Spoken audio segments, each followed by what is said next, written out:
specifically. It's just social media for me is a means to an end. And I think for a lot of younger people, social media is where they live, right? For me, I would never like the interaction with my family. I don't. My wife doesn't watch my Facebook content. Like she hears me preach this stuff, 1,000 times a day. So it's like, why would I watch your Facebook feed, right? But there's people who legitimately live there. Now I say that full well knowing that I used to run message forums before MySpace. Like I had my own website back in the day, and that was really how I got started. Was I remember it was 2004. I was fresh out of the army, and I had one of my friends. I used to volunteer. You guys may be too young to remember or just didn't know about it. PlayStation used to have its own message forums called the PlayStation Underground, and I was I was at once upon a time nominated as a VIP, and then I was, and then everyone argued about it. Why is he a VIP? He's not awesome. He's only been here for a year. And they're like, yeah, but he makes really good content. So blah. Anyway, then the moderators got together and were like, we need to nominate this dude because he can help us. He's got a lot of professional experience. And that's how I got started. Was I was helping run the PlayStation Underground, and then I was like, well, I'm gonna build my own because I don't want to just talk about video games. Like I'm a musician. I got all these other interests. And so I started my own, and I went to like the main guy in charge of PlayStation. Was like, hey, do you mind if I just share it with the group that I have my own site? And he's like, yeah, dude, it's cool. And that was how I got started. So I lived a lot online. It wasn't that I didn't live online. It's just that social media, because we're getting more and more, we're getting inundated more and more with more information, more pictures, more videos, more things, that we don't have the time to stop and digest something. When I was working at PlayStation, it was legit. And what's up, YouTube? I'm not ignoring you guys, but I'm in a coaching call, so you guys are going to kind of just be watching me coach. And we would have these in-depth discussions where it's a page long of me telling you why Final Fantasy VIII sucks, right? Like, you know what I mean? And then someone would rebut that and say, well, it only sucks because you don't know how to play it. And then I remember he sent me like a PDF of how he learned how to hack the game, and he's like, play it like this, right? That doesn't really happen in social media. Social media is a lot more. It's fast. I have 9 platforms that I'm on, and I'm trying to cure this temporary boredom that I have by swiping through, pictures of girls in yoga pants on Instagram or guys with no shirts on or whatever the thing is. So I say all that to say, Stephen, going back to your point that, do I need 19 channels because I have 19 different interests? And the simple answer is, back in the day when I first started just the YouTube coaching program, most of you that I was working with, your goals were, and that's really what we're going to talk about tonight, is setting proper goals, right? Hopefully you guys saw the homework message I posted on the forums.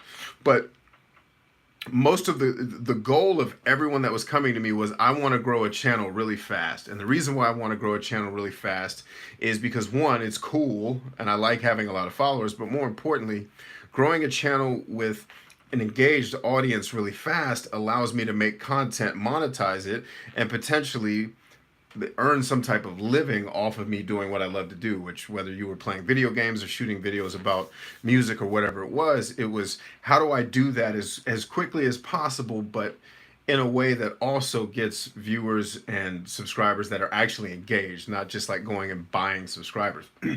So a lot of what we talked about at the beginning was being laser focused, because when it comes to fast YouTube growth, usually your channel is going to grow around a very specific theme of something you created that a lot of people are interested in. It's kind of this weird balance of a ton of people need to be interested in the thing that you're doing, but because you're starting off and you're not at the top where you're going to post a video and 1 million people are going to watch it just because you have 60 million followers. It needs to be highly interesting, or something that a big crowd is interested in, but a part of that's not as well served. Roberto Blake talks about that a lot. Go serve an underserved audience. So a lot of what I talked about in the beginning, and even when we started getting into professional development, career development, I started talking about having this laser-like focus, which can work. But one of the things that I really didn't add in the beginning was the context of, well, some of you may be like me and your interest isn't, I want 20 million followers tomorrow. It's, I want 2 billion followers over the next 30 years. And whether that's YouTube or whatever virtual reality thing we're going to be doing in the next 10 years, I didn't really care. So it was funny because I would coach people, especially people who weren't in the paid program, who didn't have these monthly interactions with me where we had to actually talk. They see me make something on YouTube for the audience that was following me, and then they look at my content and say, well, wait a minute, you don't do what you preach. And I'm like, I know, because my goal is not the same as the people who are asking me questions.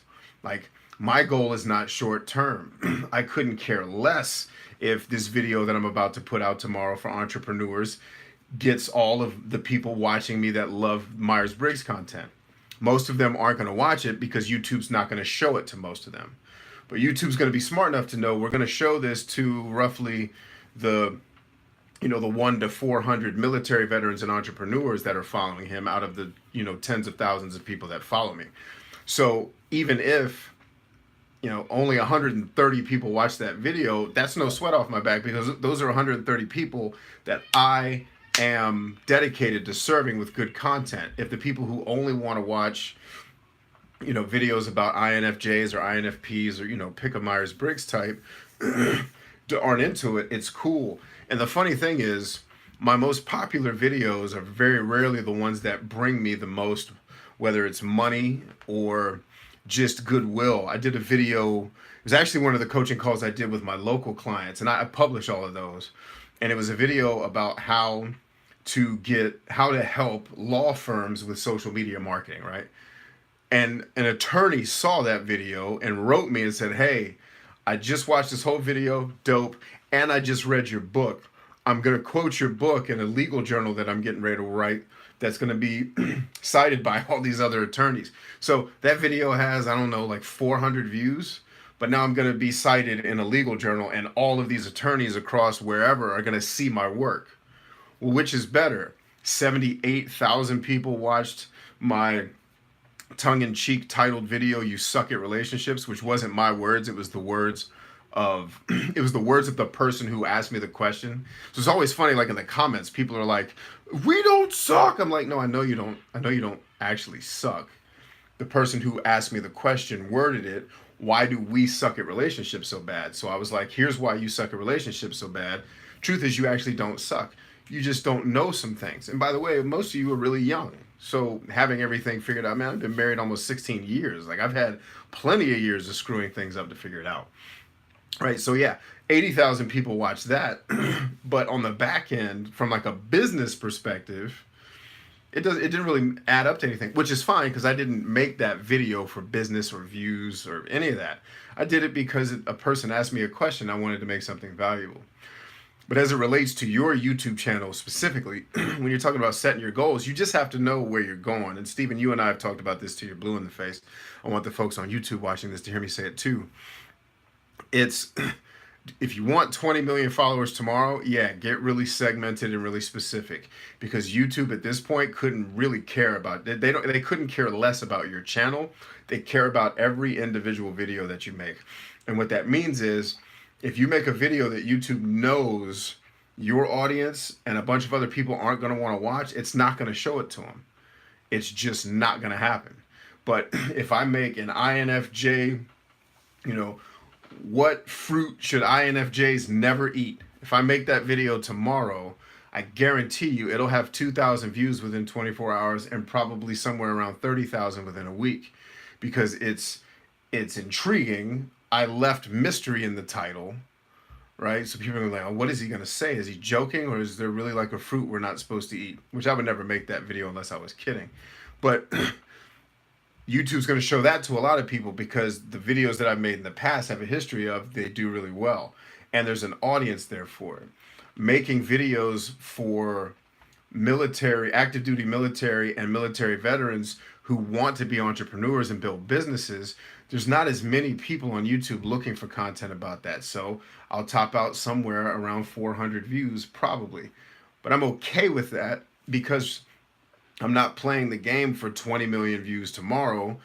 or 20 million subscribers tomorrow. I don't care. In fact, I don't. The only reason I even display my subscribers is because Raven actually advised me to do it. She's like, if you don't do that, it doesn't show social proof.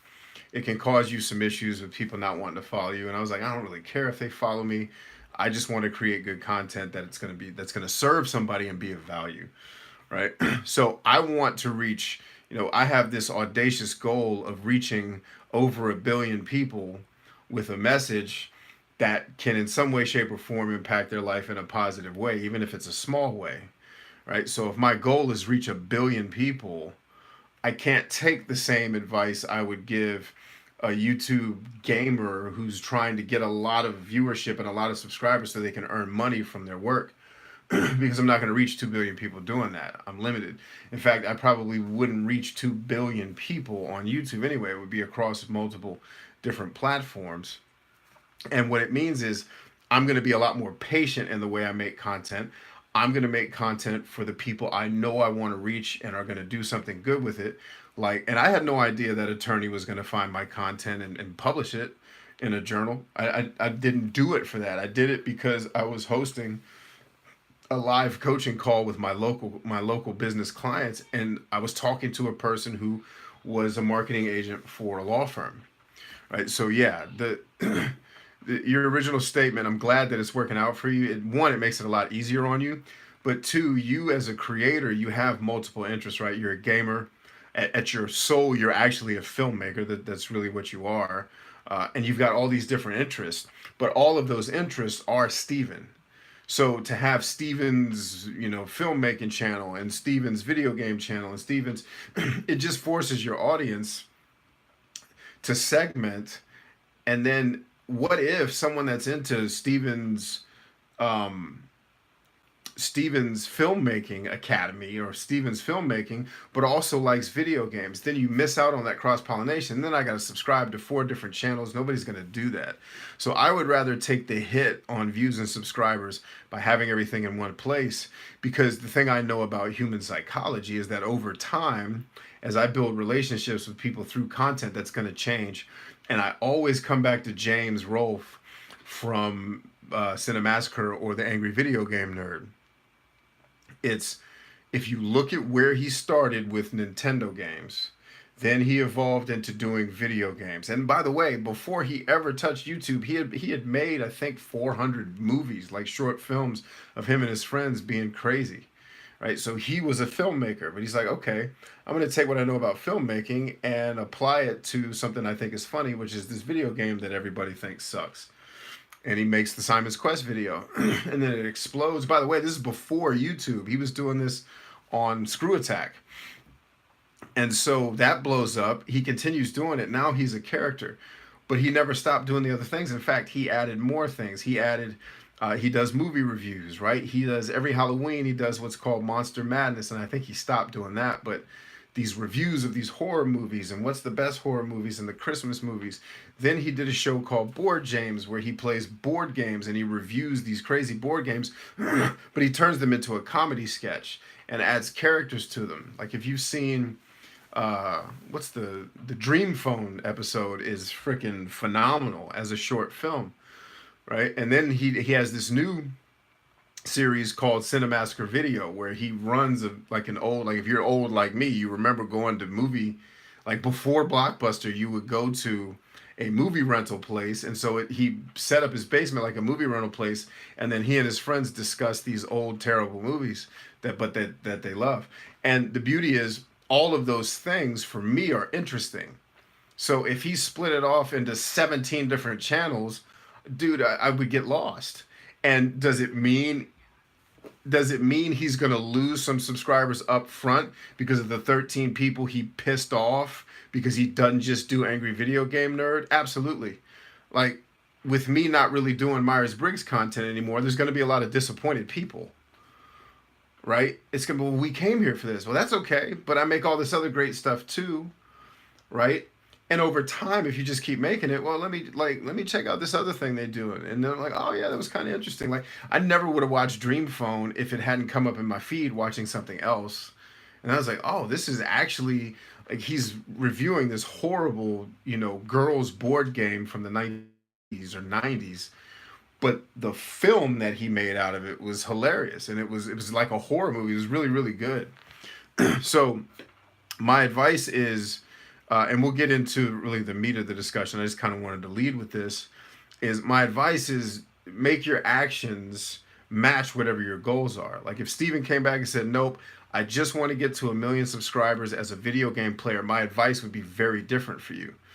I wouldn't have you doing 9 different things and showing. I'd maybe have you show some of your interests, but I'd say no. All those other interests, put your movies on Instagram, which you still need to do anyway, and I'd show all my behind the scenes stuff on Snapchat. But because you have all these interests and you're okay with sharing them with your audience, this idea of nobody can be a jack of all trades is true. Not in 2018. Like that was true in the 1940s when it was like you either like worked in a steel mill or chopped down trees or whatever, you're in the army or whatever. But in 2018, it's totally possible. I mean, if you look at me and the things that I do, I am in some ways a jack of all trades, and I'm successful at a lot of different things. So it's just really a mind shift. And one of the things I want to make sure I'm doing for the VIPs is helping all of you understand that yes, I gave a ton of advice in the beginning about focus, focus, focus, focus, focus. That was based upon the type of people I was coaching at the time. All of us, well, not me because I'm weird, but most of the group were, I want to grow fast. I want to grow fast because I want to make money. And I'm like, okay, that's cool. So here's what you got to do. But what I noticed by watching the way you all behave was your actions didn't match your spoken about. Like you were saying you wanted to grow fast, but it wasn't true. What you really wanted was to showcase your creativity and eventually be able to do it and get paid for it. That takes longer. Let's see. We got a bunch of people on YouTube. What's up, YouTube? Let's see who's here. Uh-oh, lots of comments.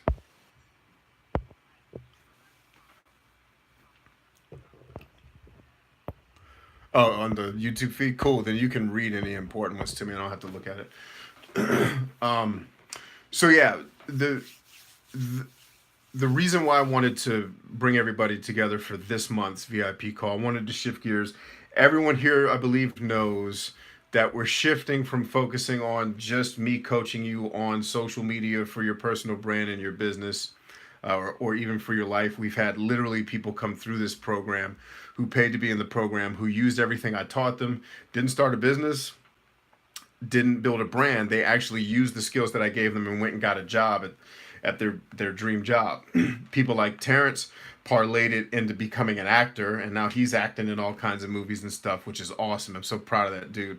And I'm proud of a lot of you because you've worked really hard. Like the people who keep coming back on these calls, it's always amazing to me that there are people that pay for this coaching and they don't show up. Now, granted, I know sometimes it's time constraints, sometimes it's you have conflicts, right? But a lot of that comes down to prioritization.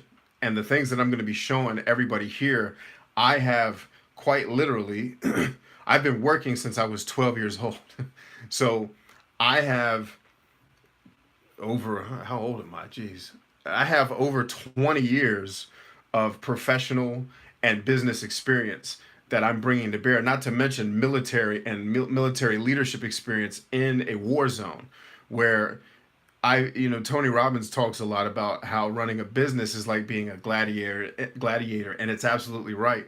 Running a business is a lot like being in combat. And in fact, I'd argue being in combat sometimes is easier than running a business, right? But it prepares you for it in terms of mindset, in terms of how you have to behave, how you have to adapt to your environment and be flexible, but how you have to be methodical in the way that you plan and strategic in the way that you go at winning whatever thing you're trying to win. And so we're shifting gears in our VIP in this paid coaching program, and I wanted to open it up to YouTube so that some of you could see what I do for free when I'm coaching folks one-on-one. And I'll let you guys stay on as long as my phone battery doesn't die. But I wanted to shift gears from coaching something so granular and really open it up to some of you have goals that go beyond social media. And I wanted to start, those of you who've stuck around this long, I believe you share my mindset that social media is not the end goal, right? Getting 1 million subscribers or 1 million Instagram followers, that is not our goal. Our goal for everybody here is to understand why we were put on this earth, and that's not for me to tell you, it's for me to help you discover it, right?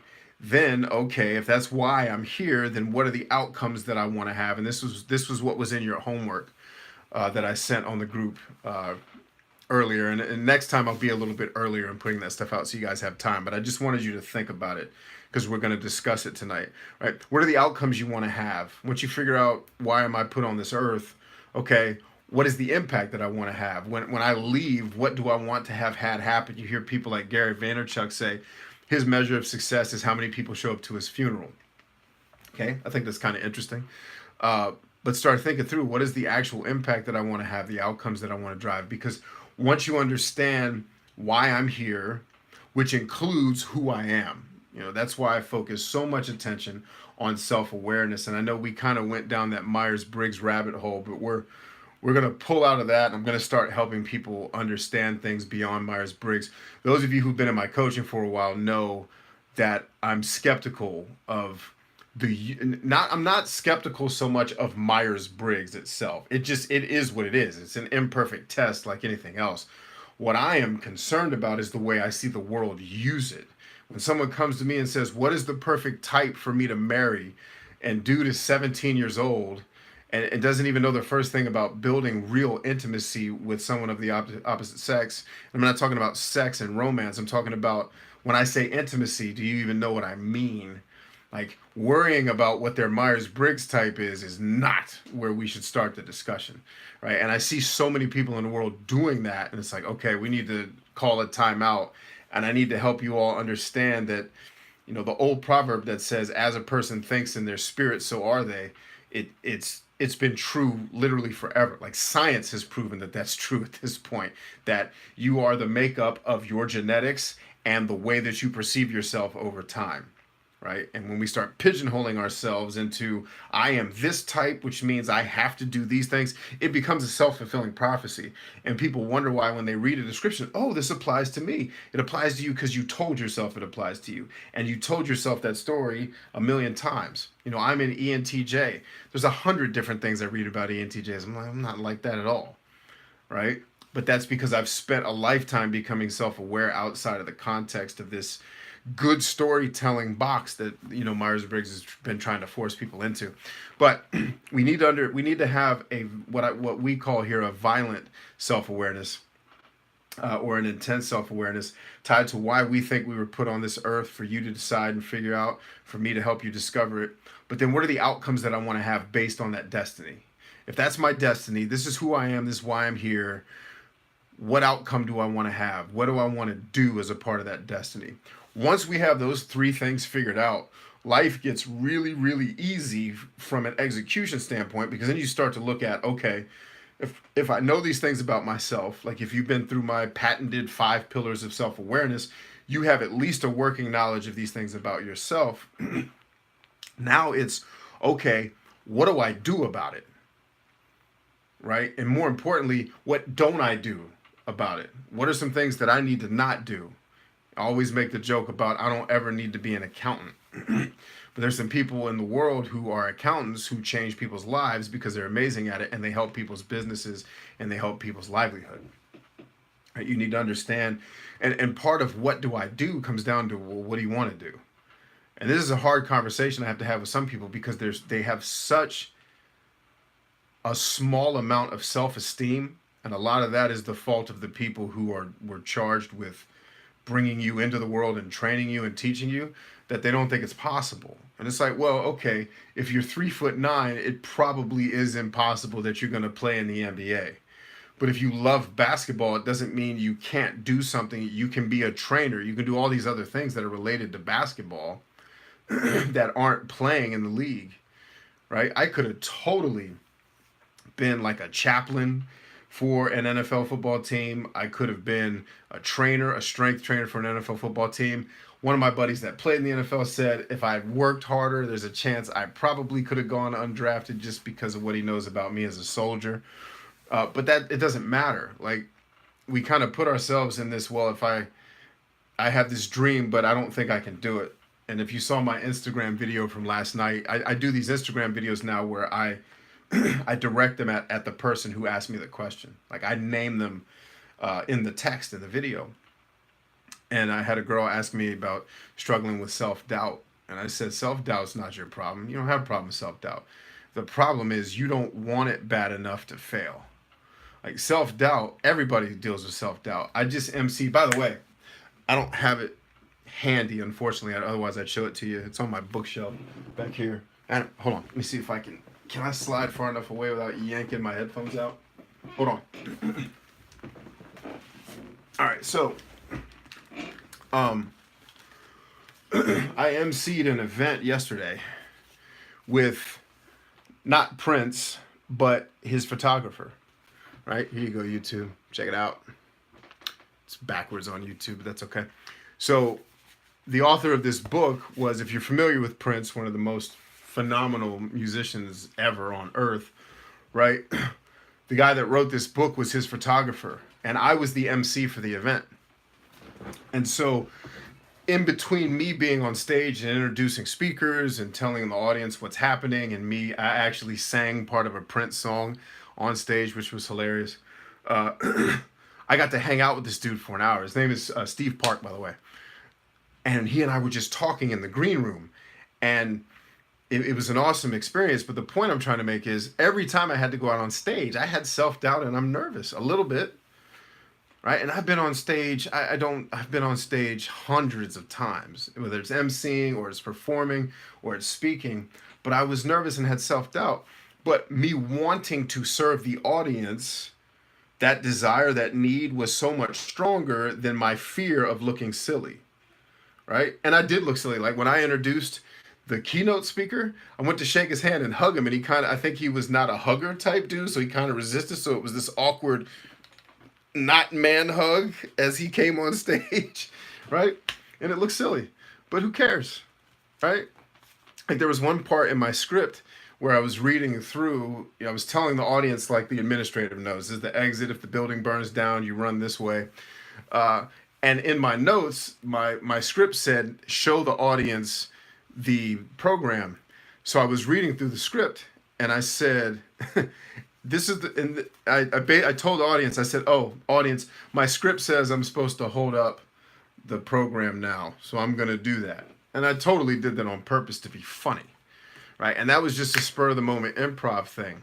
But the reason why I'm able to do that is because my desire to entertain people, my desire to empower people is so much stronger than my fear of looking stupid or my fear of failing. We all deal with self-doubt. The problem is we don't need something bad enough to overcome the self-doubt. When your life depends on something, you get really humble. You get real humble about life when you have to do something that's humbling, but you have to do it to survive. You have, like when I got rushed to the hospital a couple weeks ago because I thought I was potentially having a heart attack, which thankfully it was nothing of the sort. I got wheeled out of the place where I was with no shirt on. Now, I'm not the most unattractive dude. I take pretty good care of myself, so I look okay with a shirt off. Right? But I'm literally being wheeled past this building with thousands of people in it, all looking out the window of this dude that's getting ambulanced out of a building, right? And like all the people, like there was 19 paramedics and the doctor and people I knew were there. And it was just like, but when you think you might not see your kids that night, any embarrassment or fear that someone's going to judge you right out the window, right? So we've got to get to the point where we need something bad enough. We need something bad enough to overcome any of that self-doubt, any of that stuff that's going to hold us back from doing what we need to do. And so when we have the self-awareness and we have kind of that idea of our destiny that we're creating and we're deciding what we want it to be, then it gets really easy to start making choices about what we want to do. And if you're young, one of the fears that young people have, especially American kids, our parents are crazy. It's like, you have to figure out exactly what you want to do. Dude, he's 17. Chill out. He doesn't know yet. Let him try some things. Let him try basket weaving or archery. No, he has to focus. He doesn't. He's 17. I tell people all the time, like, should I go to college? I don't know. You tell me. Well, I don't know what I want to study. Then take a bunch of free classes in a bunch of different topics and figure out which one you like. And if you like none of them, then find a mentor and go work. Right? So, a couple things to think about. As it relates to us setting proper goals, which is what I titled this YouTube video, we get to setting proper goals once we have all that other stuff figured out. Okay, once we understand the self awareness, the why we're here, and the outcomes that we want, building a strategy, setting goals, and then building a plan of action becomes so much easier, right? Going back to the YouTube example that I was sharing with Steven, it hard for me sometimes to look at other people who've surpassed me in terms of numbers. If I'm in my ego, it would be, but we're on different paths. I can't compare what I'm doing to what like Tim Schmoyer is doing, for example, someone that I've been working with since he was getting started on, his personal brand. He's been in the game. He's been in the game at least as long as I have. But getting started on YouTube, right? Us working with each other. And now he's got this meteoric rise, right? And I'm happy for him. Like, I don't get sad that I'm not where he's at. I'm on a different path than him. I have different outcomes that I'm working toward, right? I chose not to focus because, again, for me, I don't want 20 million subscribers tomorrow. I want 2 billion over the next 30 years. And so your actions have to match your ambitions. All right. So with that said, if you guys had time to go around, if you had time to look at what I wrote earlier today, walk me through, or if at least you had time to think about it while I've been running my mouth, walk me through. Most of the people here have probably been through my one-on-one personal coaching, and if not, you've been through enough of my other coaching to get it. I think we got self-awareness in this group pretty much figured out, right? Because I've been working with all of you guys for at least, everyone that I see here I've worked with for at least a year, okay? So I think we got self-awareness figured out. Let's go around the horn. I'm going to start with Steven. Let's go around the horn. We'll go Steven, Tony. We'll go Stefan. What's up, brother? Good to see you. We'll go to Joey and then to Mike. Let's walk through outcomes. Where are we in terms of the outcomes that we want? And if you're not ready for outcomes, have you started to put some thought on what is the destiny? What is the thing I was put here to do?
Yeah.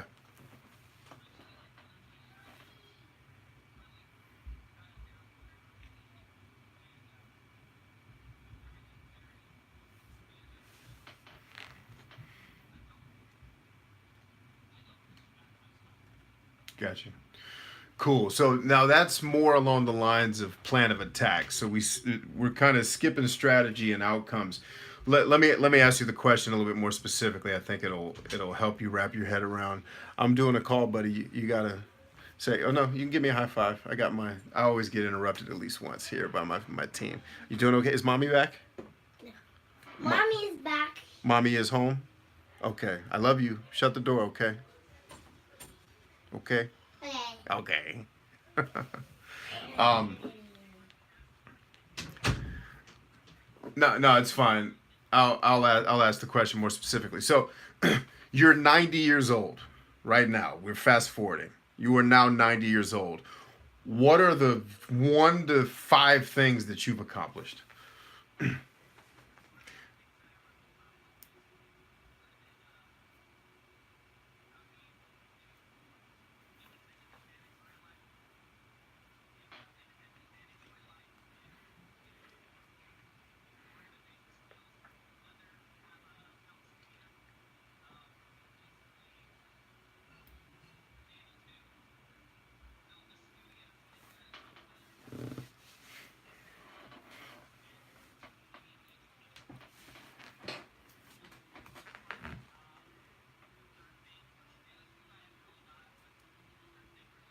Well, it doesn't have to be 5. I was saying 1 to 5. It can be one thing.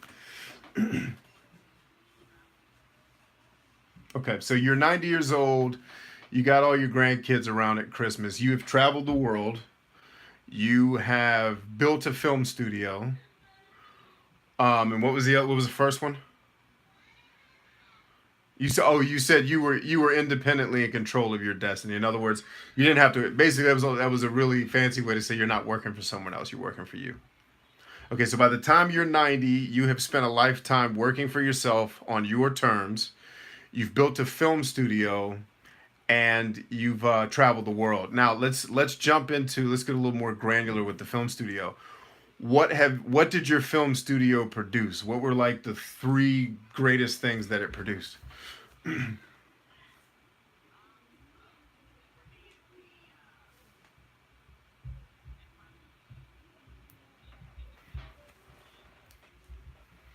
Okay.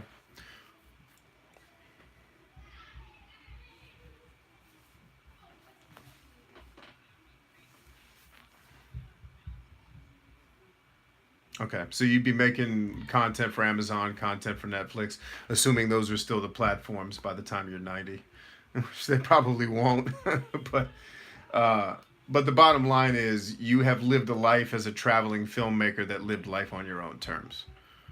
Is that fair? So, in your case, what you have got to be able to do is get so amazing at filmmaking, right? As a creator and uh, as the person who's executing as an operator, that you could create something that either a lot of people want to view, such that a Netflix would want you to put it on their platform. So your goal has got to be practice and repetition. Like if you had told me I wanted to play, I would have played in the NFL. I'd say, okay, these are the workouts you need to be doing every single day. So as it relates to, you now own some type of studio that's basically producing content, whether it's content that you're producing or artists that you're running through your studio.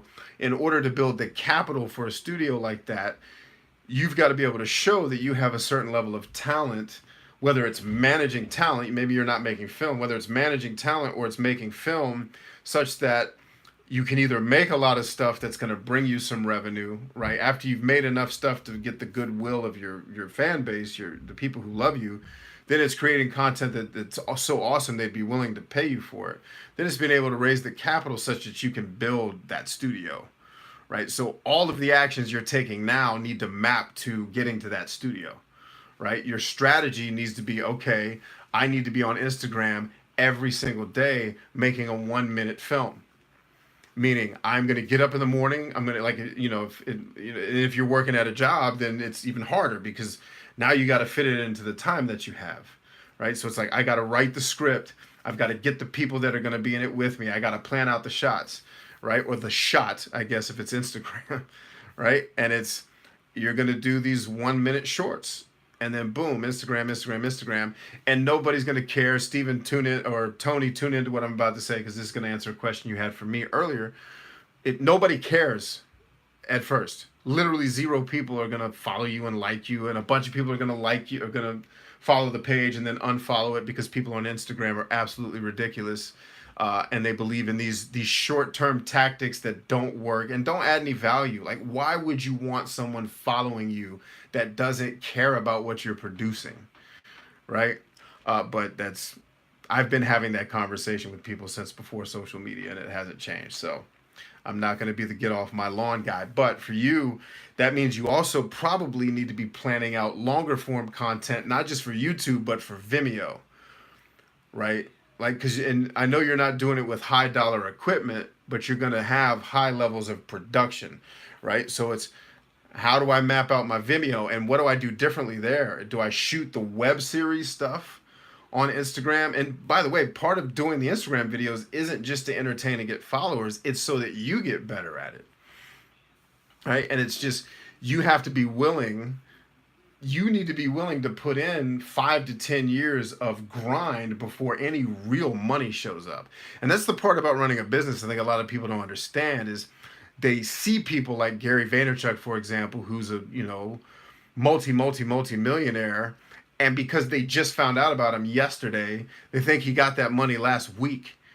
And it's like, dude, he's been working since literally 1984 to get to this point, right? Like, the money that I make in my business, it took me 15 years to get to where I'm at now, which is just really starting for people to notice the work that I'm doing, right? It was 15 years of grinding and failing and blah, blah, blah. So you've got to, your strategy has to be, I am going to create so much dope content that people can't ignore me and it makes me good. And then I'm going to start planning out, okay, I'm going to learn everything I can about running a studio, because right now, I mean, you're an artisan, right? You are not your typical business manager, right? You're an artisan, but that doesn't mean you can't manage a business. It just means you need to learn how to do it. I'm the same way. Like, I am default setting, I'm more art than I'm more art than math.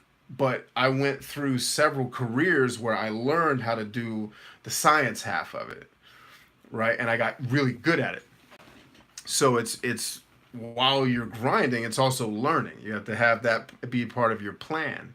And then it's just massive action. It's execution, no breaks. I work with a guy now, really good. He's a really good friend of mine, he's a police officer who's also a MC. He's a rapper, and that's kind of his shtick.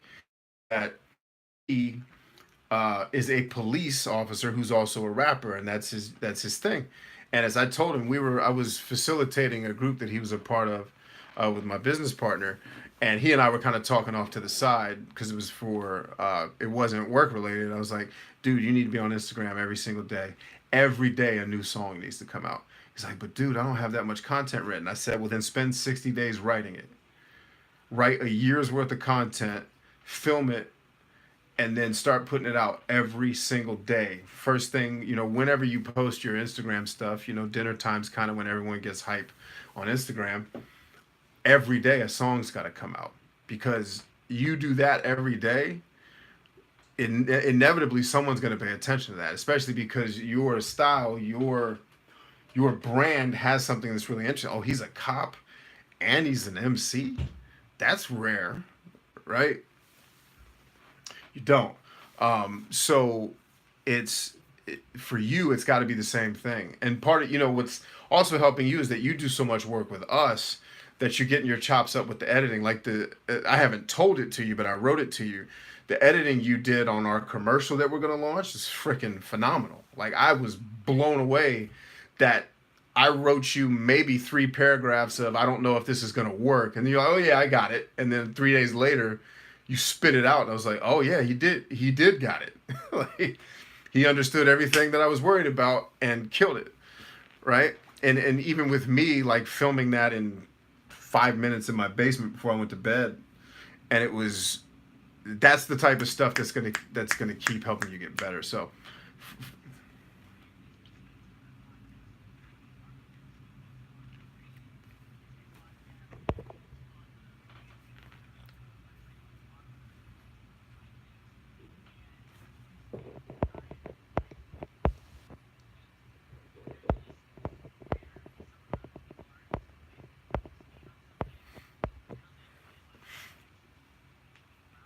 yeah.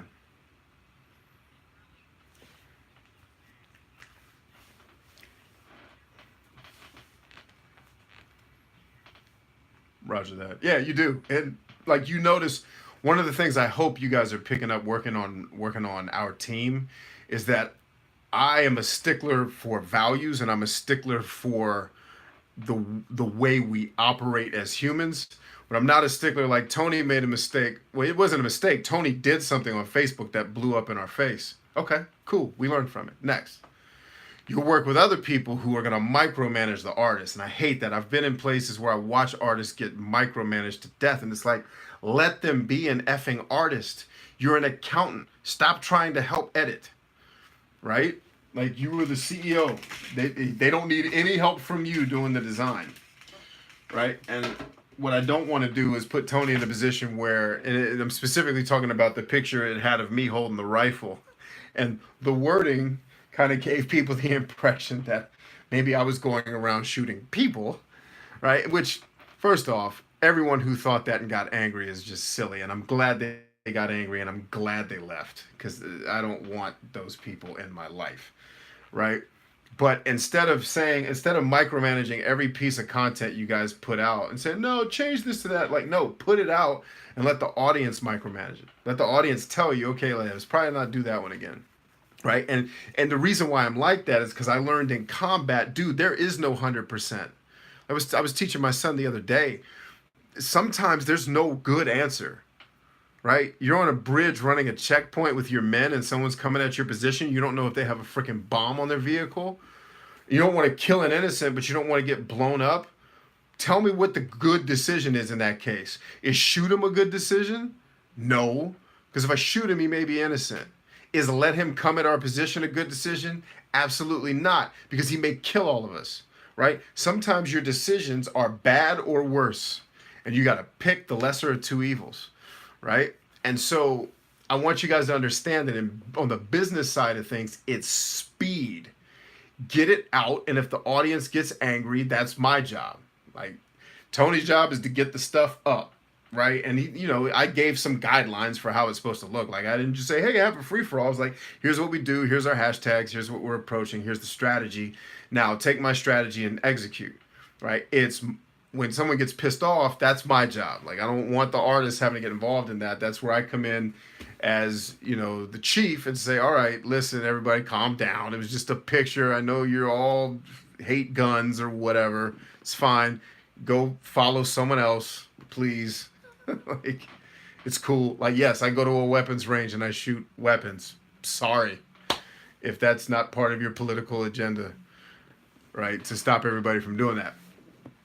So yeah, the message there for you is that, and the message even for the people on YouTube as it relates to your career is try things quickly. Don't try to get a perfect answer. Like what should I study in college and think about it for 3 years? Pay to go to college and then try to figure it out when you get there. Start taking classes when you're a sophomore on Coursera. Start taking college courses because frankly they're not that hard, right? And sometimes college was easier than high school for me. And I'm gonna take a machine learning class and a game theory class and and I'm listing all the classes I've taken. A game theory class and a psychology class. And I'm gonna take all these different things, right? I'm gonna be well rounded. One of them is going to speak to me, or if you're me, none of them are going to speak to you because it's a class. But you just give me the book and let me go read it on my own or watch some videos on it. I can become an expert on it in a month, right?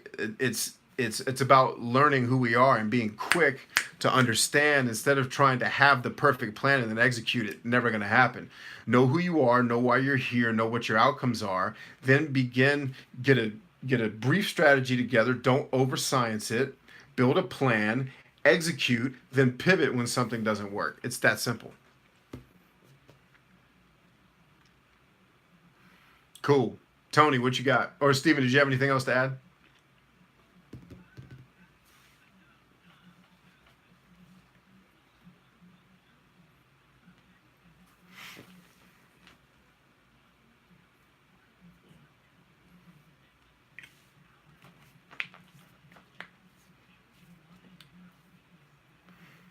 Right.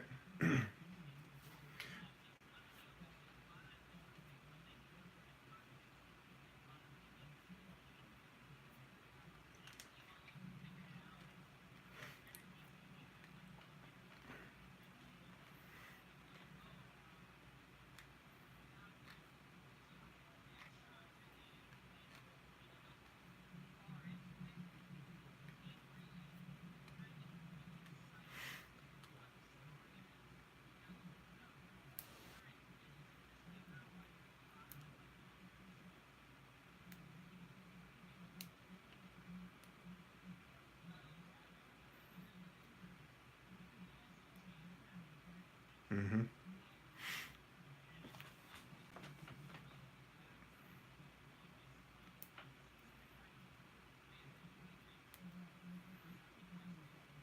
Yeah, and you're right. There's kind of a contradicting themes there. Like I'm telling everyone to go really fast, but yes, there are times where you need to be meticulous, right? In a combat environment, I need my person who does need to shoot somebody to be pretty meticulous about how he operates his weapon, right? He can't just pick it up and just start winging it. That's not gonna work, right? So there are times, and there are yeah, it would be very dangerous.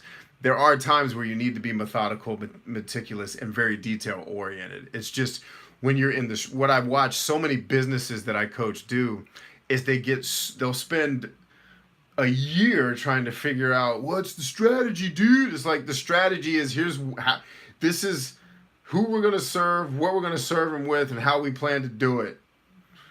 And here's things we're not gonna do to do it.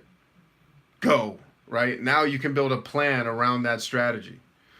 Right. I'm gonna sell bananas. I'm not gonna sell apples. That's a strategy. It's choice. Right, and we grossly overcomplicate strategy, and I watch people go through the typical. We have to have goals and objectives, and sure you do, but you don't even know if you want to sell bananas or apples yet. Can we get to that part? Can we at least talk about this website that you need built? What it actually needs to do? What is the outcome you need from it? Because trying to strategically build out the architecture is not going to do us any good if we don't know who we're trying to reach or what we want them to take away from it. So yeah, very well said. Tony, what you got? Yep. And big picture, it doesn't have to. What if you're 90 years old right now today? What will you have wanted to accomplish in the big picture?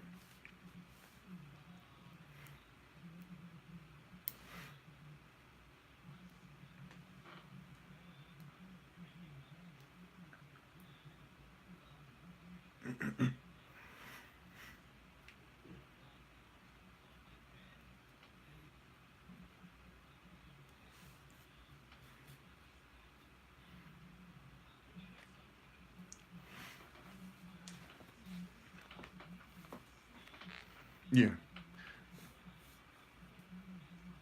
Lincoln Financial Field. Yeah, it's the Philadelphia Eagles Stadium.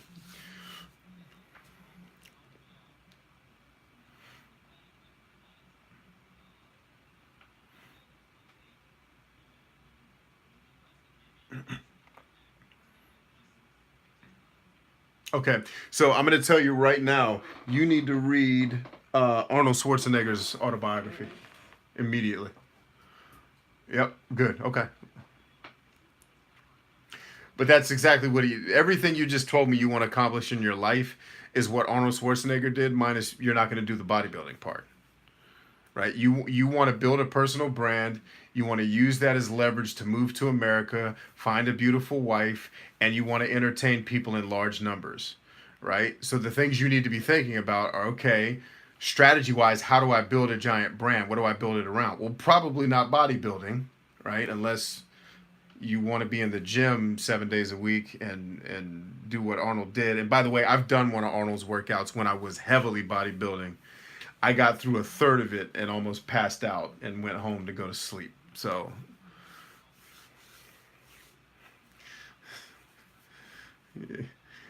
right. He's insane, man. So, yeah, read that book because that's going to give you a lot of strategies in terms of, and part of it is just serendipity. It's doing the work, doing the work, doing the work, doing the work, showing up, showing up, showing up, showing up. And inevitably, a couple of things happen. As you keep showing up, you get better. And as you keep showing up, you get more and more opportunities to get in front of people who can help you reach those goals, right? So it's really, for you, it's about honing in on, okay, what am I going to do to either entertain, empower, or all of the above people to the point where I now have a brand that brings me enough revenue to do all of those dreams, right? And keep in mind that the American economy right now is in a huge boom cycle that's not going to last. There's going to be a bust, right? So you have to start thinking ahead about, okay, borrowing money from a bank's not going to happen as soon as that happens, right? You're not gonna be able to say, "Hey, bank, I have 10 billion followers on Instagram. I wanted to cash those in for money." The bank's gonna tell you to go jump off a cliff, right? So you have to start thinking creatively about how do you build an audience to where you could begin to do shows somewhere where you could be paid for them, potentially off of, a lot of the shows that I do or speaking engagements I do are completely off of social media. In fact, the last two events I spoke at, we weren't even allowed to film it. I couldn't, matter of fact, I couldn't even, I wanted to live stream on YouTube my keynote speech. They were like, you can record it, but you can't live stream it. Right. So I couldn't even be on social media when I was doing it. But there's places that'll pay you to come speak or to come, do your act. So you need to be doing a whole lot of research in terms of the type of entertainment you like to do. How can you use that as leverage to potentially build revenue on social media for you? That's mostly Instagram, YouTube, and Twitch for what I know you do. And Snapchat. You need to be on Snapchat because younger people are going to be really into what you're doing. So you need to not neglect that, strategy wise. But you also need to start doing research on what types of things can entertainers like me do, like at events where someone would pay me to come tell jokes or entertain people. Right? Look up a guy named John Lajoie. Lajoie. He was a YouTube star back in like the 2006 and 7 era where YouTube was really getting off the ground. It may have been later than that. It may have been like 2008. But he exploded on YouTube, and then he started doing stand-up. And then he was on this TV show called The League. All right? He just step by step by step. Donald Glover, the guy that played Lando in the Solo movie, he was a YouTube star.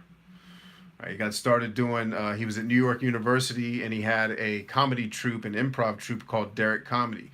And they made amazingly hilarious sketch comedy bits, which some of them were stupid and not funny, but a lot of them were hilarious. And, that's how Donald Glover got his start. Then he got on Community. He kept working.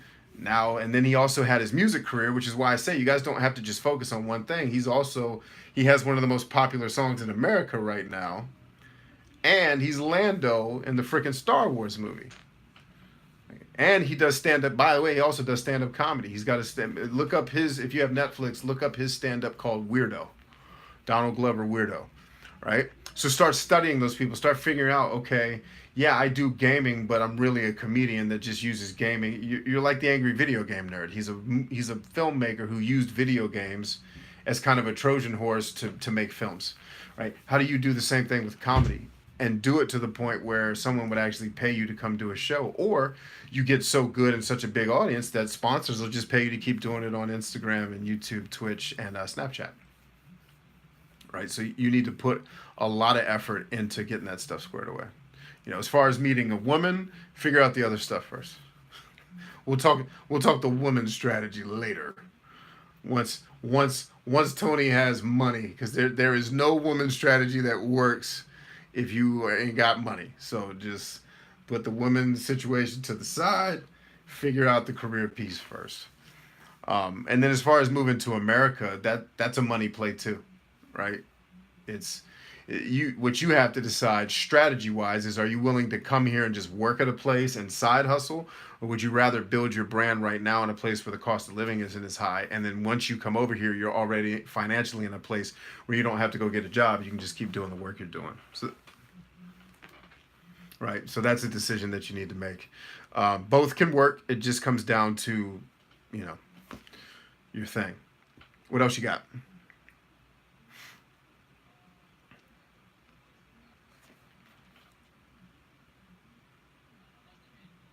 Okay. Okay, cool. Cool. Stefan, can I do for you, my friend? How are you? At least I think it's Stefan. So I'm talking to Toddy, but I thought, okay, yeah. What's up, dude?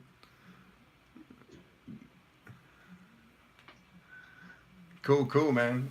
What's up? Let's talk outcomes. You're 90 years old. What did you accomplish?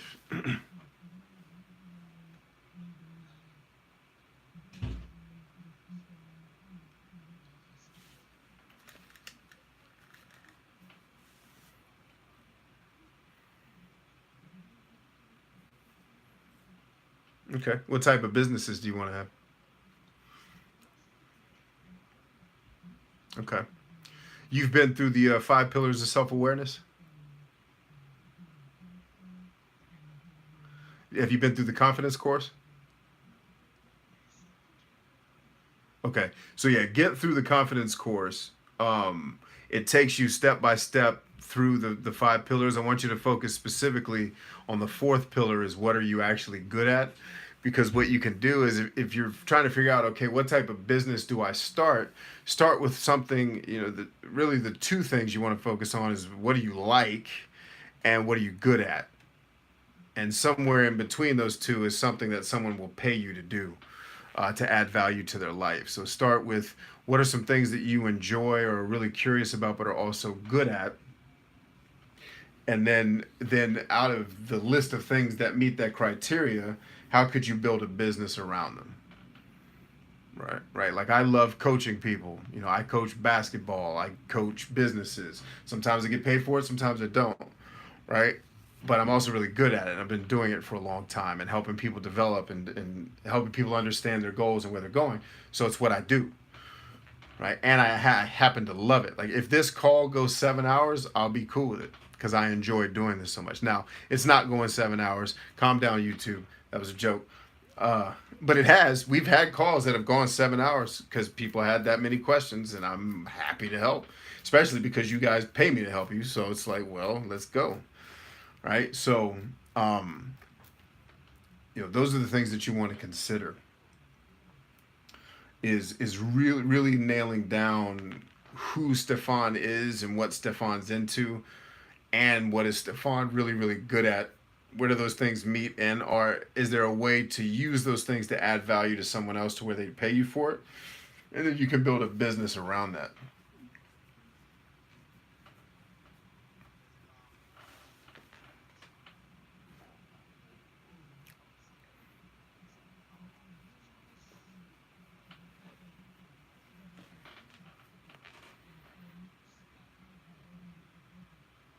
Give me some examples. Why do you feel that way? Why do you feel scattered?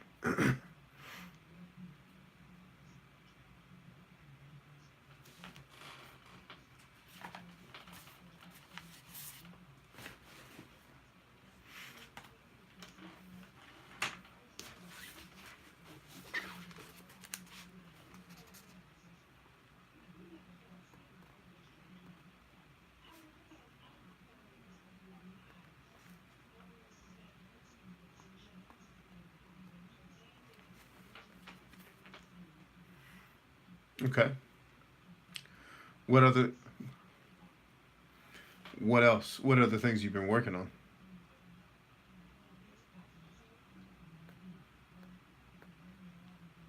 So I heard two. I heard insurance agent studying for that in YouTube. What were the other two?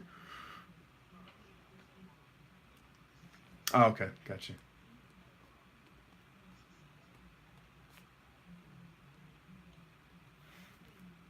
Yeah, I would say you are not too scattered, right?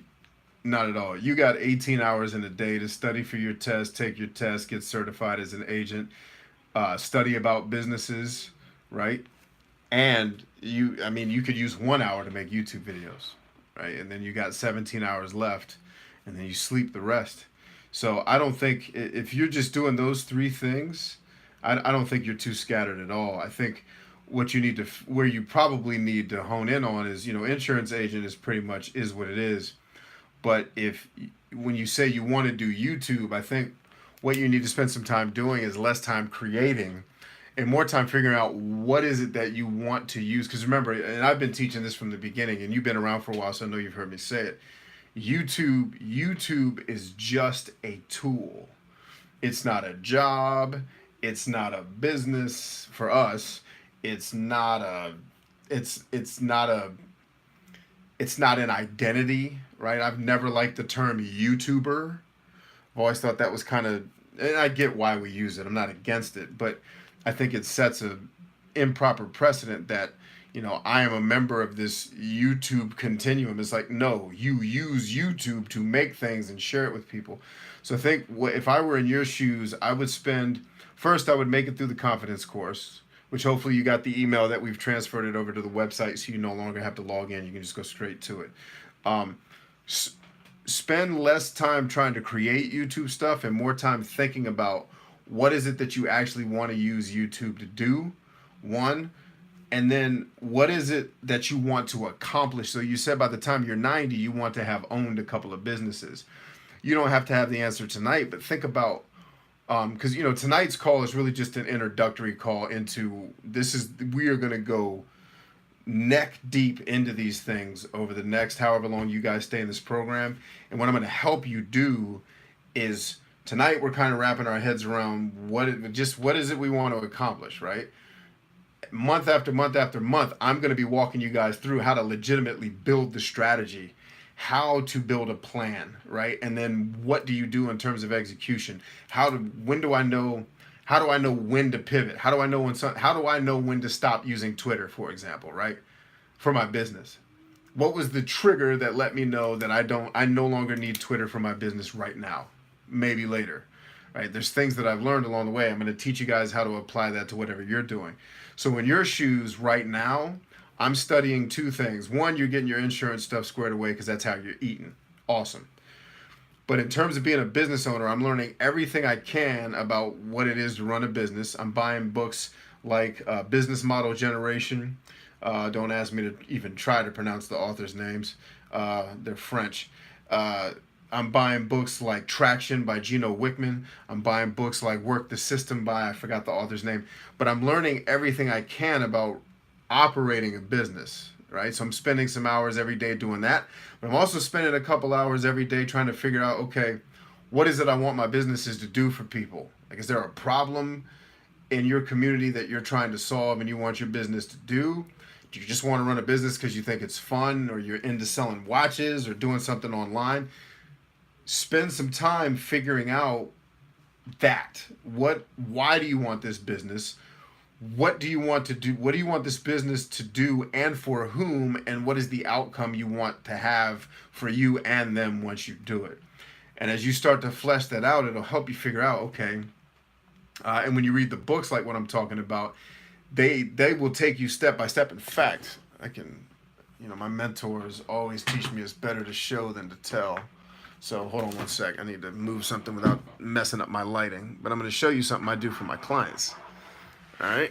So this is taken from the book, right? From the book. Here you go, YouTube. You can see it too. This is taken from the book, Business Model Generation, right? And I basically went and had these blown up and laminated. This didn't obviously come from the book. But it's going to help you figure out, okay, I want to run a business. Where do I start? Well, okay. Who you want to run the business for? Who are your customer segments, right? Excellent. Right? Okay, if that's going to be my customer segments, then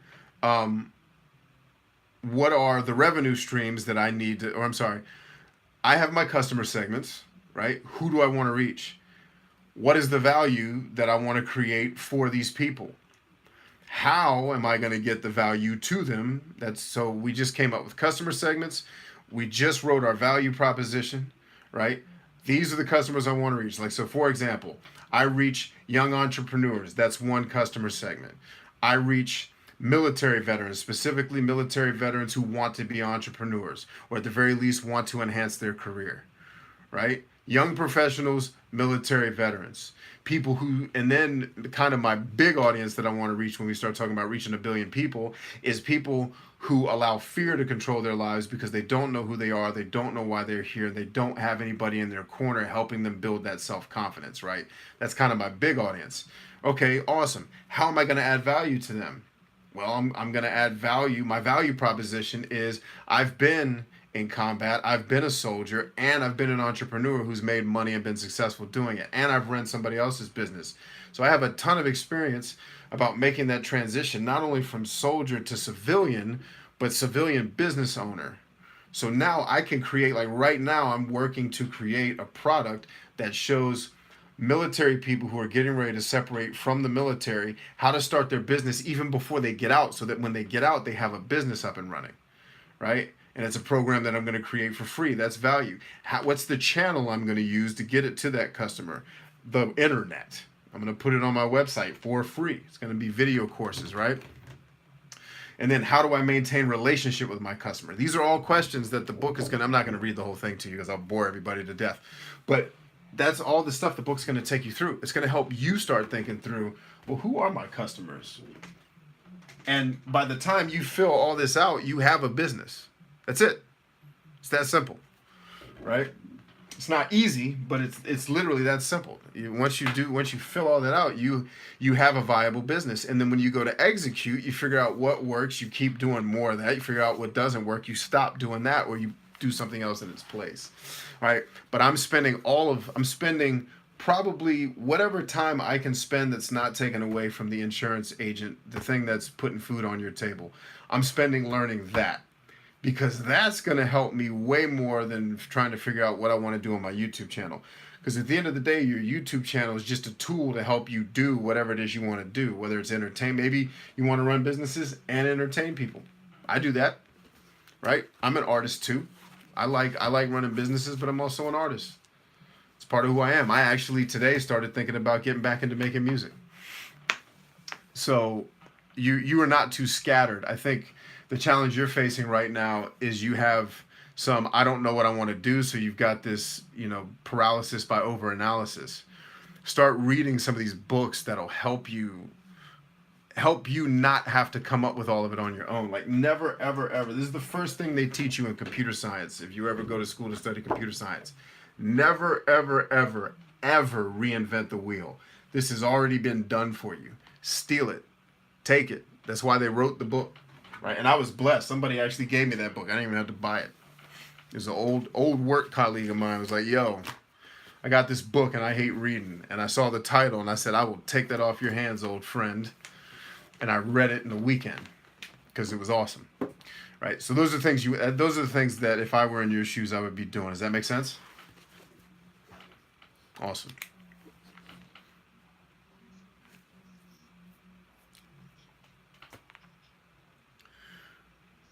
Yeah, so it's business model. Let me see if I can find it on my bookshelf here.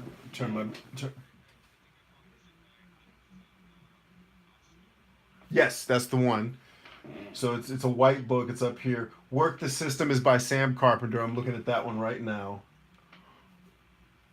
And Traction is by Gino Wickman. And that's a orange book. It looks black on my bookshelf because my kids, for whatever reason, like ripping the covers off my books and doing whatever they do with them. But it's an orange book called Traction by Gino Wickman. And I don't think you need to read them in any particular order. I'd probably start with I might start with Traction and then because Business Model Generation is a very tactical planning type book. So start with Traction because you'll kind of get the big idea. And then you can read the other two books at your leisure. And the beautiful thing with Business Model Generation is you don't have to read the whole book. There's things in that book that don't apply to my business because I don't run my business. I don't use all of the business models they talk about. So I just focus on the ones that apply to me. And you can do the same thing. Yeah, man. Awesome. So if you guys see me looking down, it's because I'm taking notes while you're talking so I can better answer your questions. Did you have anything else you wanted to run by me?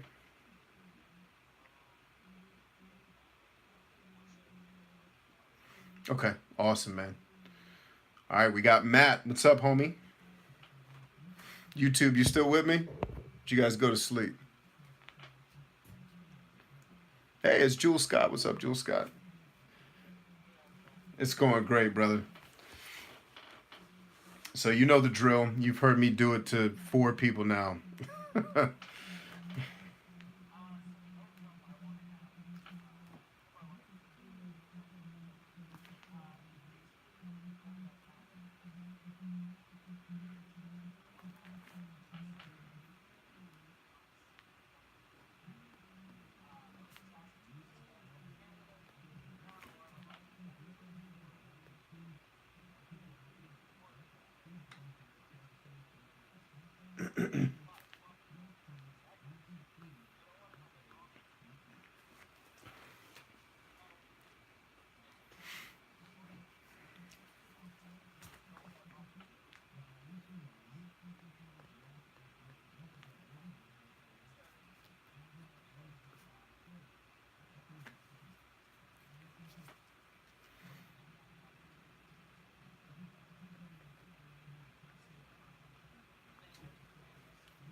Sure.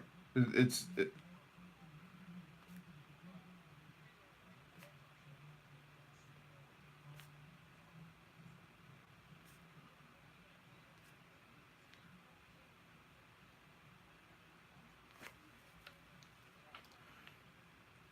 gotcha.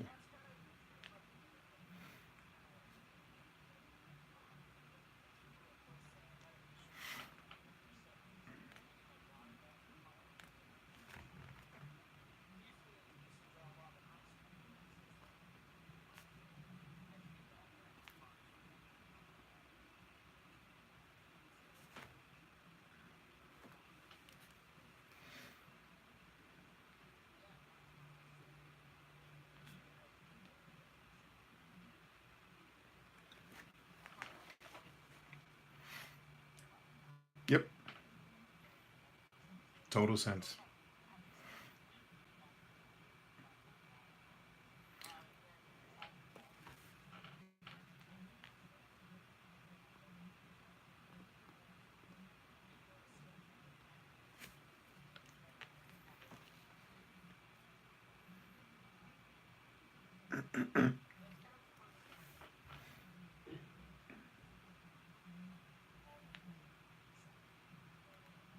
Right.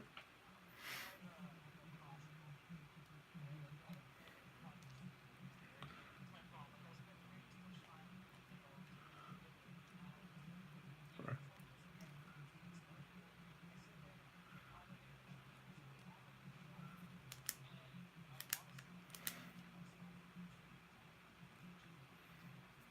Mm-hmm.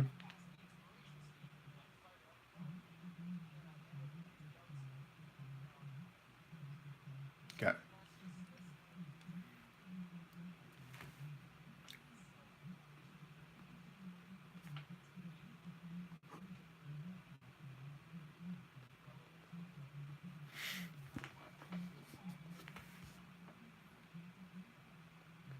Okay. Okay, so let me read back, make sure I got it all. The big overarching goal is you want to set up an animation studio in Saskatchewan, Canada. And in Saskatchewan, Canada, there's not a ton of opportunity for the arts, right? Now, break down animation studio for me. Like, do you want to be the Walt Disney of Saskatchewan? Is that kind of what you're thinking? Like, are you producing?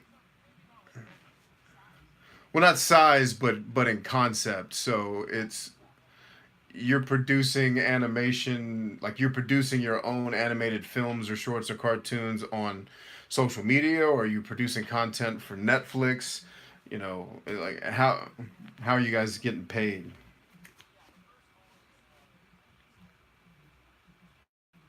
Okay.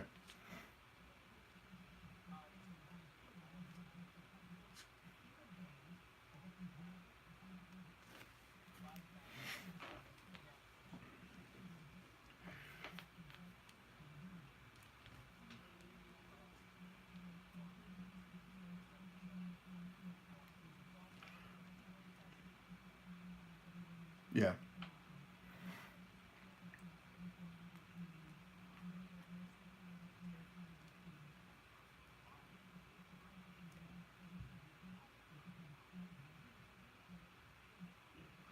Okay. So let me switch your thinking a little bit here. I, I want you to approach this as if you were a hip hop artist.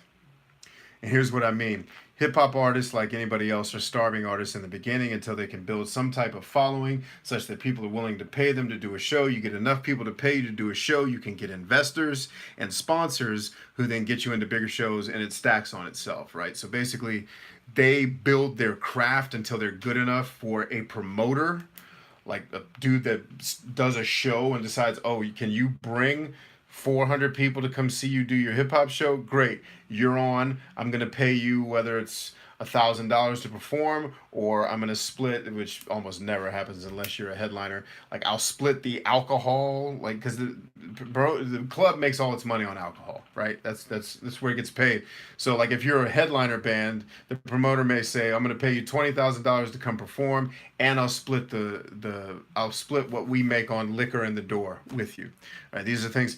But you're not worried about getting into clubs. What I want you to think about is in terms of attracting artists. Right now, you don't have money to pay them, so don't make a hip hop crew, but instead it's an animation crew.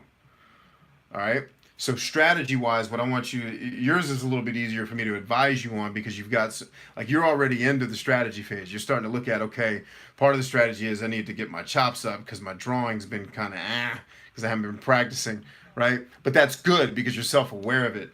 Um, but what you need to start focusing on is not building a brick and mortar studio because that's dead. All of you are going to work from your house when it's all said and done. I mean, Steven and Tony work on my team. Tony lives in freaking Madagascar, Africa somewhere. Like, none of us have even met each other in real life and we work together, right? That's going to be your reality. So instead of trying to create a building, what I want you to do is go to meetup.com and start a meetup for people who are interested in animation. And the reason why we're doing this meetup is so we can get together, put our heads together, and start making content on YouTube such that we can put Saskatchewan on the map the same way a hip hop crew would do for music, right? We're the Saskatchewan animation crew, and like you can have break dancers. I don't care what you do, right? Figure that part out, but then you guys make content together, and eventually you'll make so much content together and it'll eventually become dope. And the beautiful part is in a hip-hop crew, you're also individual artists. That's where your Instagram is going to come in. Your Instagram is going to be your stuff, their Instagram is going to be theirs. YouTube or wherever you do it is where you come together and you show the crew. One of my favorite hip-hop groups is a group called Little Brother. They don't exist anymore, but they were a part of a hip-hop crew called the Justice League, and it was just us because they were all black people, right? Just Justus, the Just Us League, right? So it was a bunch of different artists in that league, and they performed together, but they also did their own thing. But they supported each other, and collectively they were able to get more attention than any of them could get on their own. And so instead of thinking about I need to buy this studio, dude, your studio is wherever you're sitting right now talking to me. But you could do a meetup where you guys get together somewhere to do your strategy. Like, okay, what's the animation we want to work with? The same way you would run a studio, just bring everybody together to do it for fun at first, but do it long enough and get good enough at it to where, Nerf will pay you to put their stupid new Nerf gun in the dang animation. So when my son watches it and I yell at him for, dude, watch a business video and stop watching freaking Matt's stupid animation channel. I do it every day, right? And Nerf pays you or someone pays you to put their toy on one of your characters. That's the game. And it's you get good enough at that, and eventually you'll make something that Netflix wants, right? And you will put Saskatchewan on the map. And you'll never have to build a brick and mortar studio. And who doesn't want to work for a guy like Tony? Probably never gets dressed when he's working on editing my stuff. I guarantee you there's times where Tony's been editing my stuff and he has not taken a shower. Right? And he's laughing right now. He's not going to turn his mic on because he's laughing. And I know he is. I know he didn't take a shower for at least 10 of the videos he's released in the last month. Right? And the point is he can do it from the comfort of his own home. And you have no overhead. The only overhead you have is the equipment you need to do your animations. And for you, it might just be a flip book. For right now, it may just be drawn on paper and doing the flip style, right? And if you're dope enough at it, people will pay attention to that, especially on Instagram because it's fast, right? And so I give you the same advice I gave Steven and my buddy that's the cop, the rapper. Get enough animations to where you can have at least one come out every single day for the next year. And I don't care if it takes you 3 months to make all that content, make all the content, then film it, then release one every day for a year. And then what happens is over the course, you have a year's worth of content or 6 months, whatever it is. In that year, you're still producing content, so you never fall behind. Like, people always used to wonder, how does this dude run a business and have 19 kids and he runs a YouTube freaking gaming channel? Dude, I'd film 19 episodes of Witcher 3 on a Friday. I'd work till 4 in the morning. And there was like, how did you make this series? I did it in one night. Because I used the time. And then I'd sleep in on Saturday, get up, play with my kids, and I'm off to the races to do business stuff.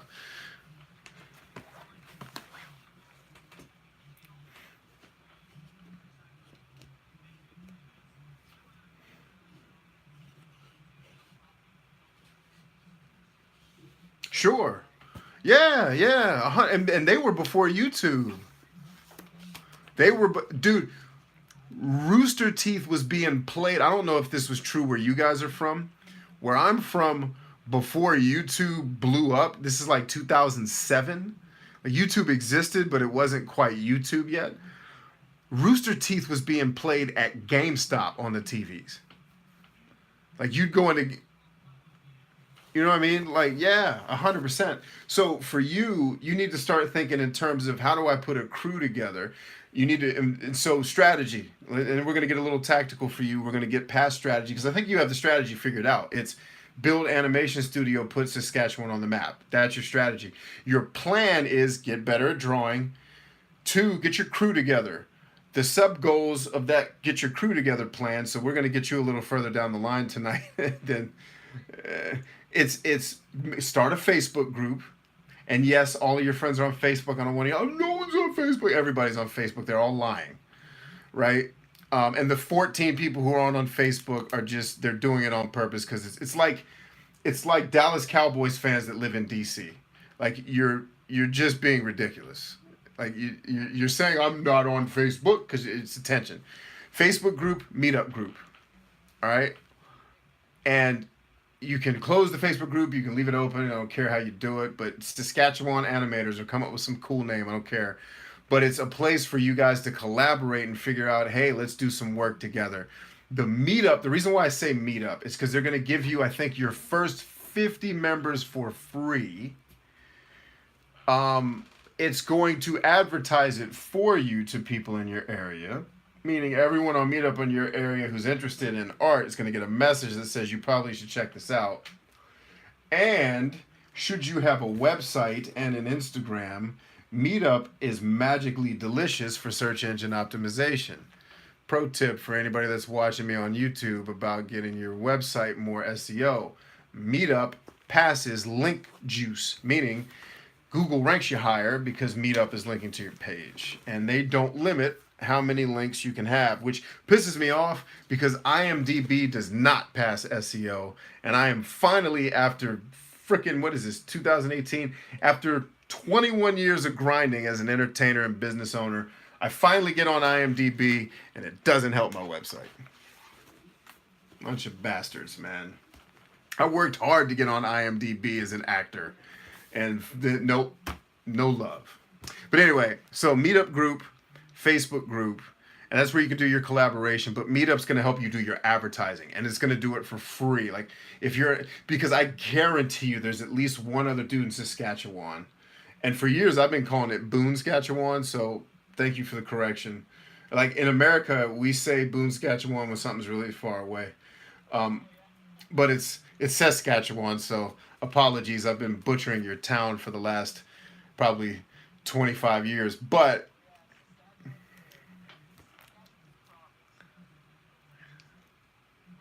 so it's like, got you.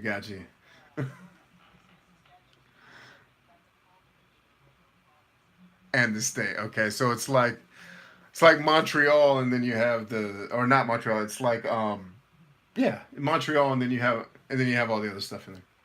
Quebec, yeah, and Quebec's the East Coast, right? That's where Toronto and all that stuff is. That's close to us. So I thought. Okay, so the meetup group's going to do free advertising for you. There's at least one other dude or woman in Saskatchewan that's interested in what you're doing. And the cool thing about a meetup is you can actually just do it at a public place. Right, just meet up at a coffee joint, and the first one can just be, hey, we're just gonna meet up and talk about. I've got this vision. I'm hoping I can find some other artists who are interested in getting together and doing something. And we can blow up our Instagrams, we can blow up our YouTubes, we can work together to really build something that, in my vision, down the road, by the time we're 90, we're getting, in 10 years, we'll have the Netflix awards instead of the Oscars. It'll be the Netties. And you're going across the stage online to get a Nettie or whatever it is. So that's where I'm really focused for you. Now, going to the doubt problem. Your doubt problem is an ego problem, right? You're talking about you're getting paralyzed. You're not paralyzed.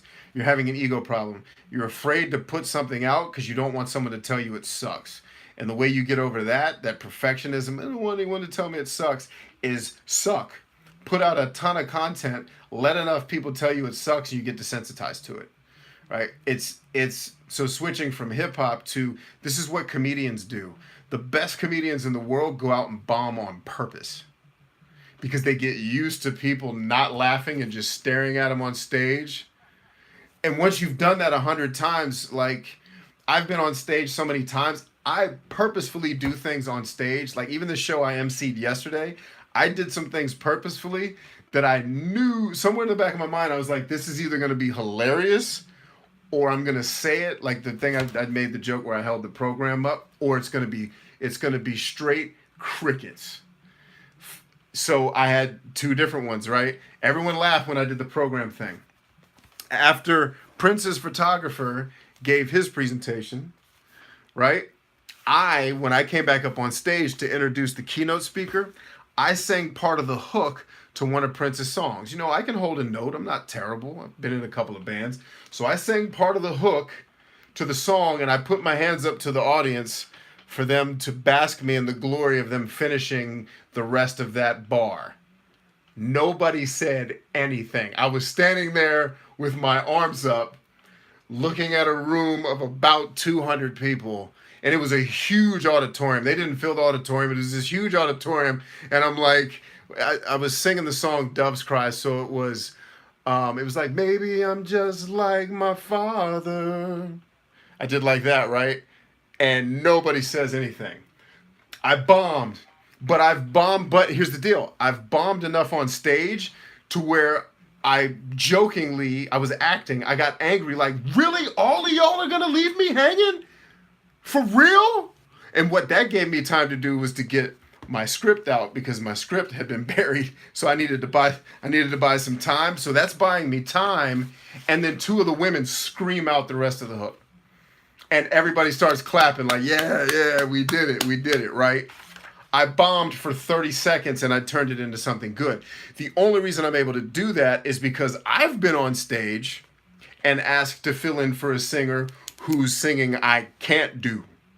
And I got on stage and sang This Little Heart of Mine all the way out and butchered every note.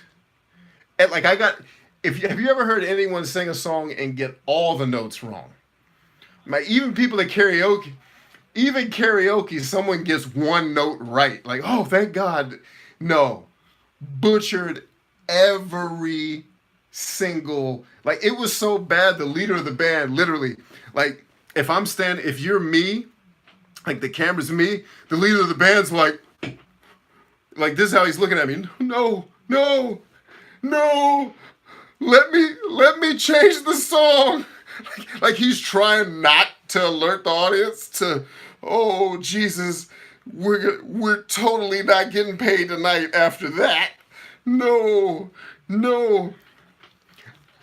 You do that enough times, it's like, you know, and at my keynote a couple weeks ago, I had a lady yell at me. I don't know if you guys watched the video, if you watched it long enough to hear the lady start yelling at me.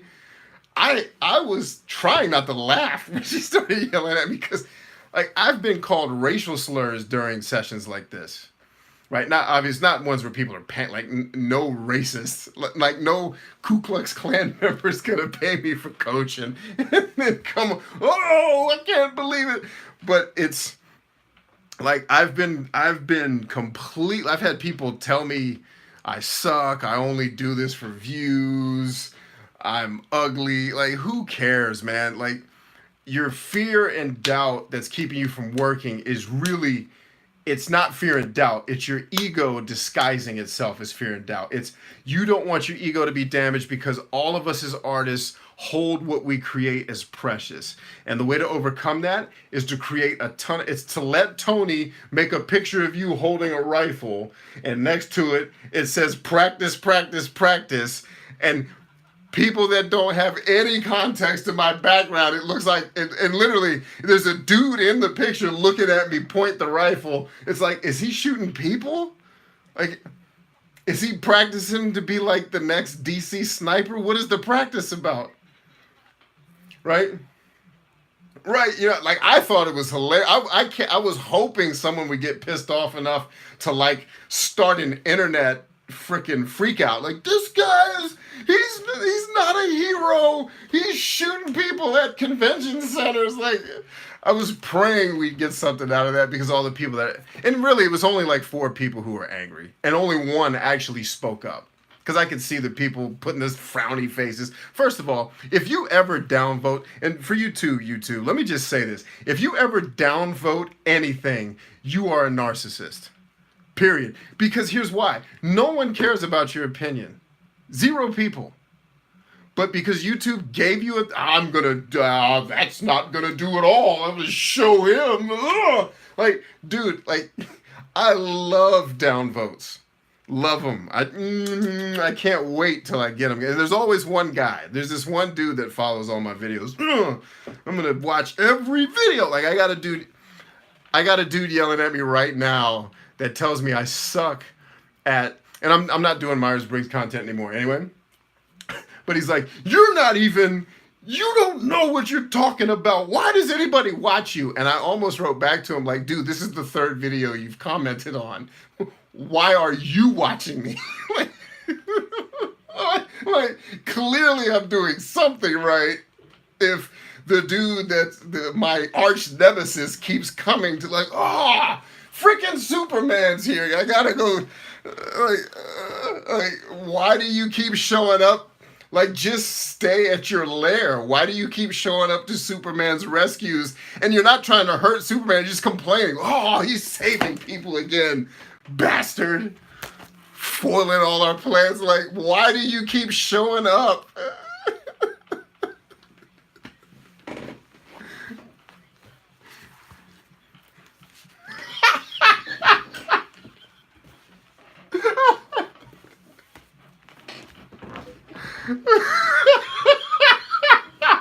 For everybody, I can't even explain that to the people on YouTube. I can't even put that into words to help them understand why I'm laughing, because YouTube can't hear any of y'all. They can just see me reacting. They just see me start laughing for no reason. But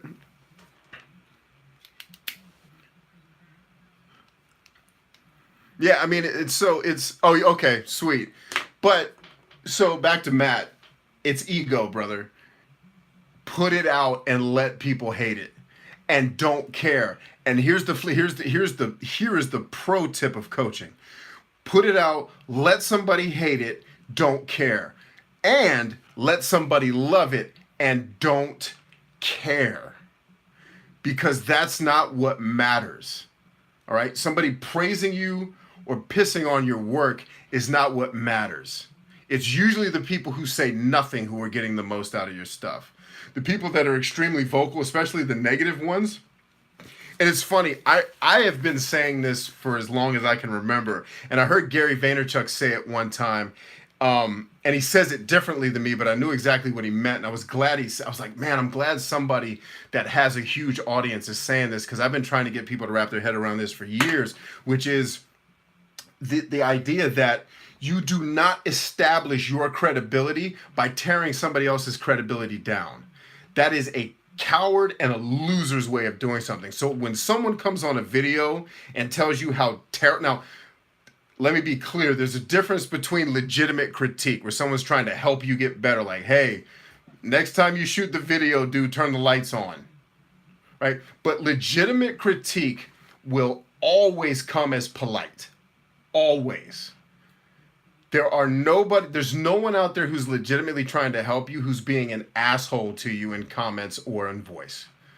Someone who legitimately wants you to get better is going to approach you with respect, and they're probably going to praise you first for what you did right, and then say, hey, next time when you film, like if you're outside and it's midnight, maybe bring a couple lights with you, because we didn't see anything, we just heard you talking.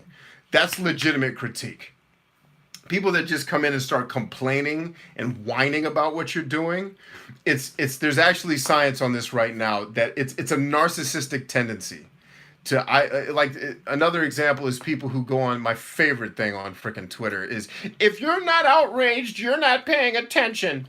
Narcissism, right? People who are angry on the internet. Why are you on the internet yelling at people, right?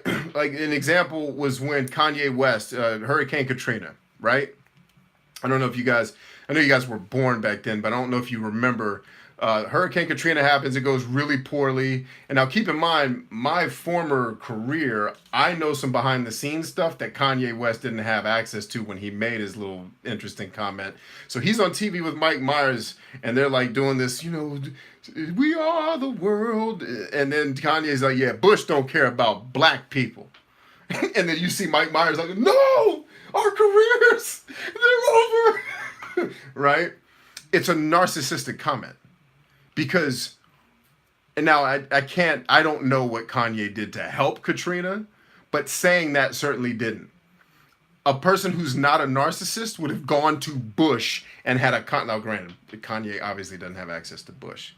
Narcissists complain about other people. They say, and yes, I have my fists up here to accentuate how ridiculous you sound when I am, here are the things like hashtag things I don't tolerate. Bigotry, like, are you 7 years old?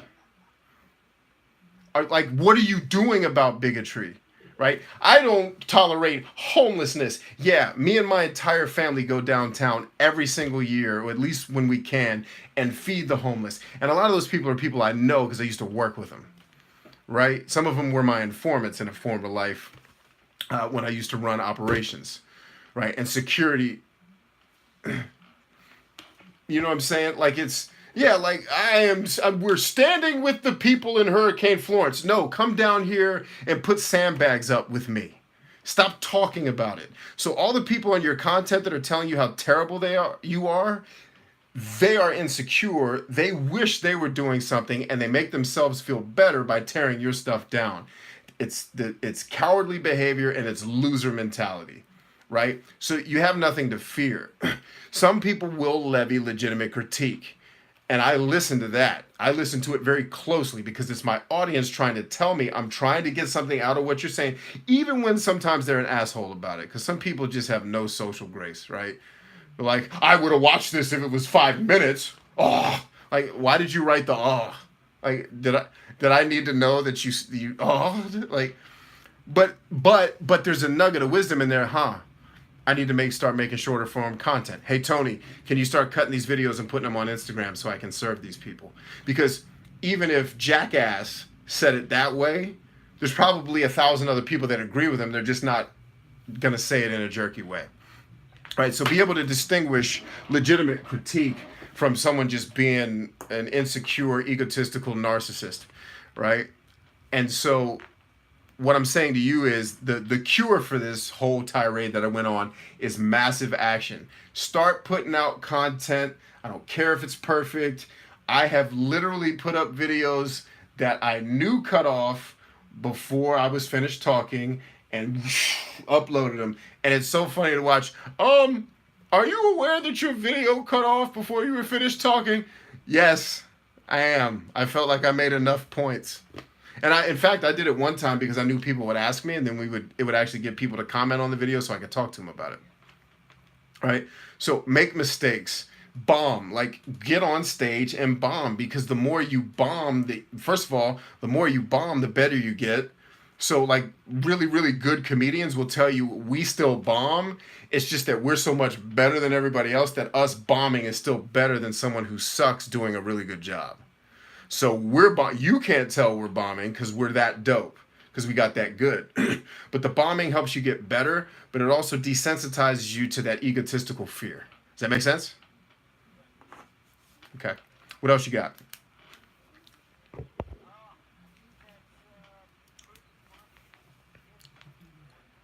Okay.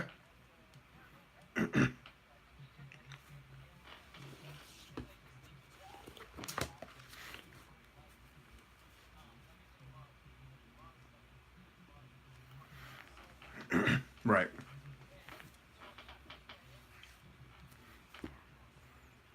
%100.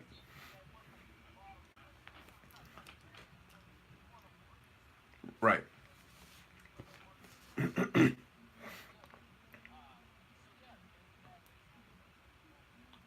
Well, and so absolutely. So the fact that and so that makes it worse.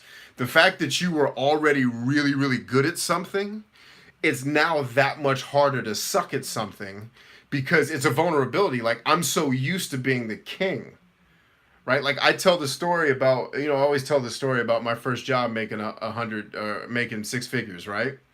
It was the worst job I'd ever had in my life. And by the way, responsibility wise, it was the lowest responsibility I had had since like high school. So I wasn't in charge of people. It was like making coffee and mopping floors, and it was a punch to my ego because it was like, dude, I just got finished running a part of a Fortune 500 company, and you guys want me to make copies. Okay, like I'm not above it. It's not like I'm not so important that but like I have all these skills that you're not using. So when you become really good at something, it becomes a liability because now you don't ever want to not be good at something because you remember what it felt like to have to build up. So the answer there is pay your dues. You're gonna have to suck for a little while, right? You're gonna have to stink your way to good and not worry about, yeah, because one of the things I fought with was I used to be this guy. I used to have the office overlooking, the United States Capitol with the glass windows. I used to be that dude, right? I used to be important, right? Well, the sick thing is I'm still that guy. I'm just looking at my current circumstances and saying, I'm not that guy anymore. Yes, you are. Your circumstances are just different, right? I'm learning how to do a new thing or whatever it is. Cool. Yeah, no sweat, man. Illuminarch. Talk to me, brother. It's good to see your face, man.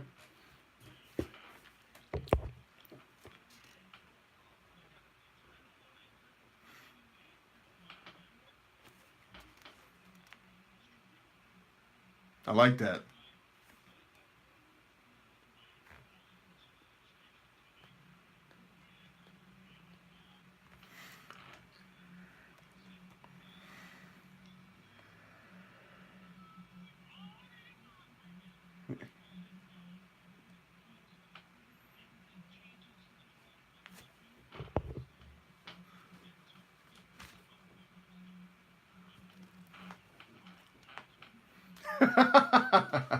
Yeah, well, if you're willing to put yourself out there like that, who's not going to like you?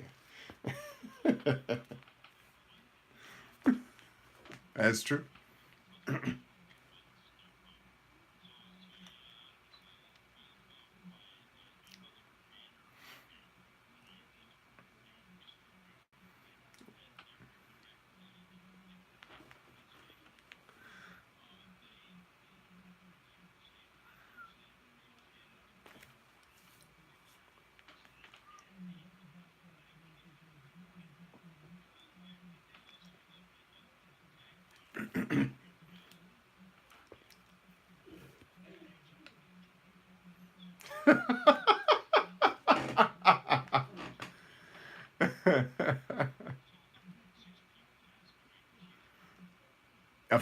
Yes. Why haven't you done that yet?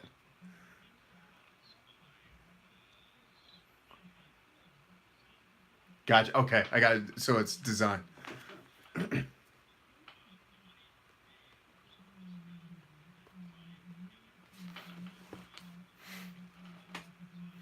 No, no, no, no. Don't do that. Don't do that. Partner with me.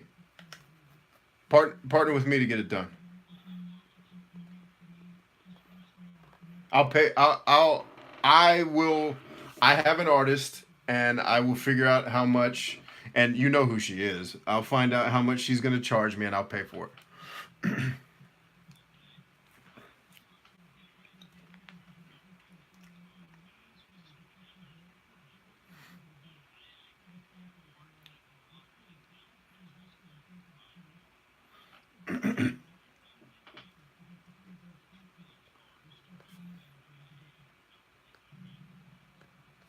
Right.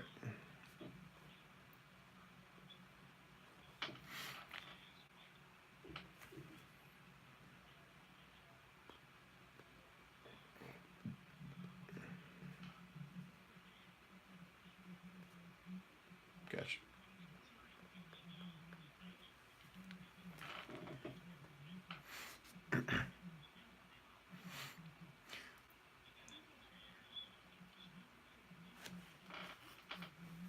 Okay. Cool.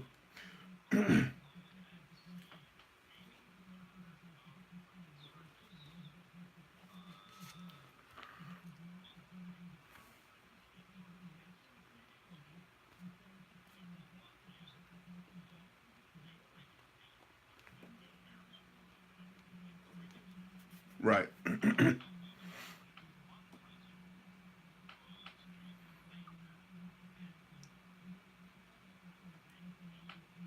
Right. There you go.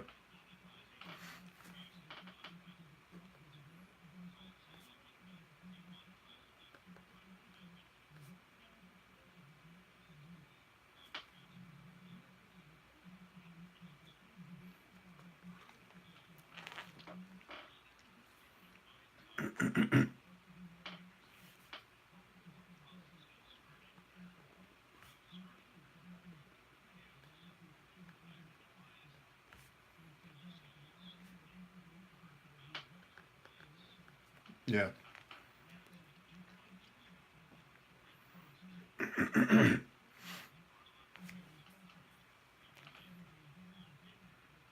Yeah.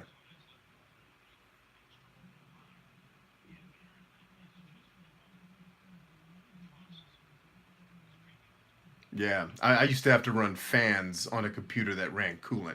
And let me break in for 1 second just to say, hey, YouTube, if you're just tuning in, you're tuning into a live call that I'm doing with my clients, folks that I coach. If you wonder why I'm sitting here taking notes and sitting very quietly, just for those of you who weren't here at the beginning of the show, I am coaching my clients on how to make the right decisions to get to their life dreams and the outcomes that they want to see in life. And hopefully, you all are getting something good out of the discussion. So stay tuned. Go ahead, Mike. I'm sorry.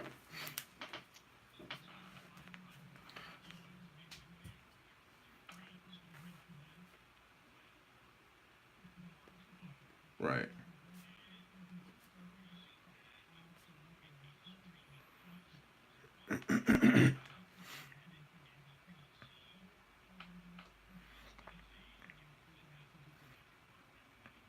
Right.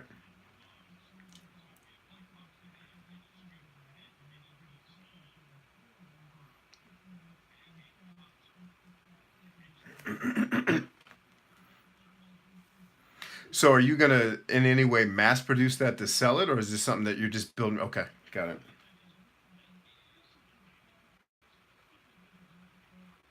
Got you.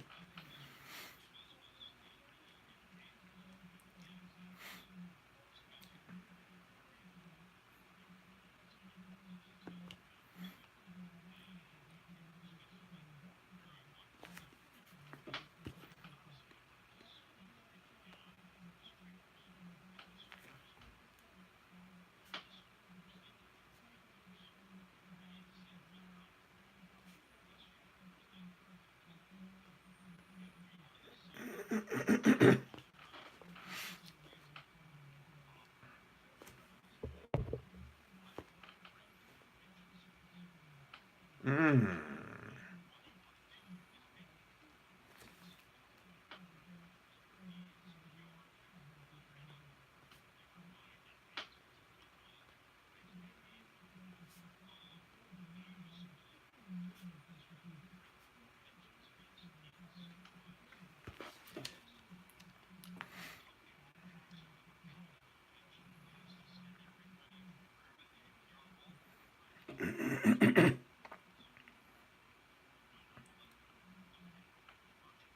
so, would you have like steady cam operators that are filming it, and that would run in? They would be running your black boxes into a feed.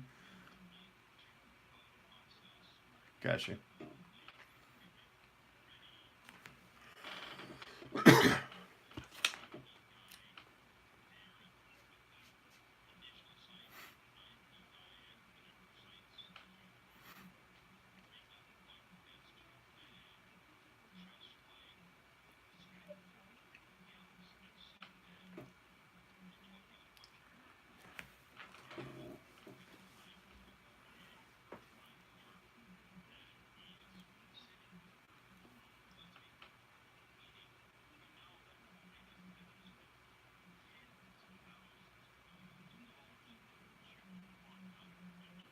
Right. Right.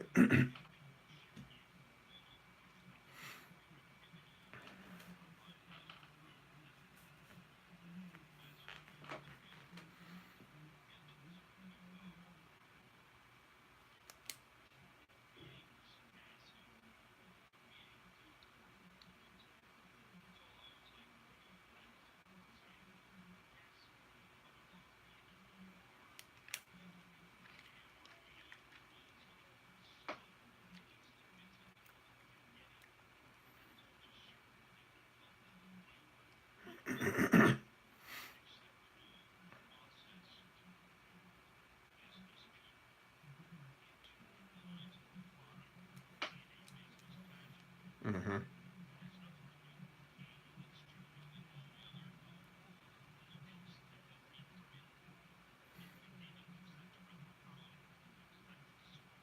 So you're using the Tesla business strategy, which is sell all the expensive cars first, and then you can mass produce the stuff that goes to the big market. This is awesome.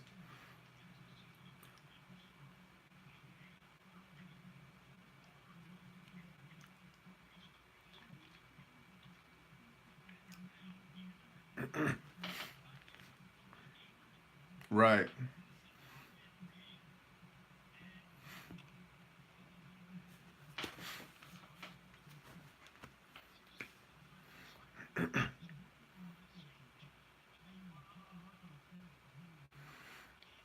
And you're probably doing it for half the price that cyber power is going to charge me.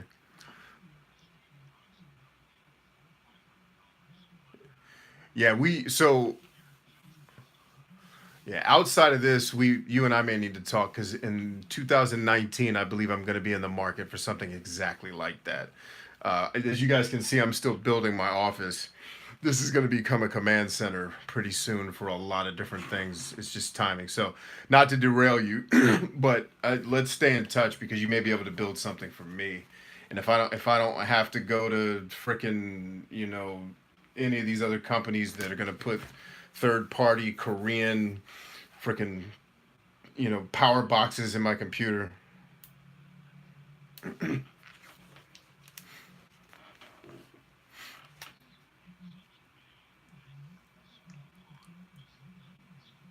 Yeah, right, 100%.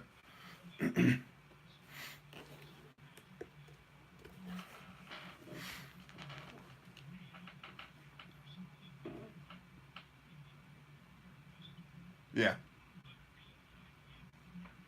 Okay, let's do it.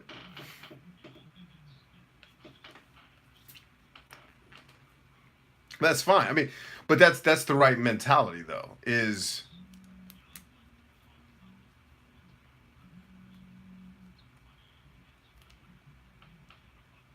yeah,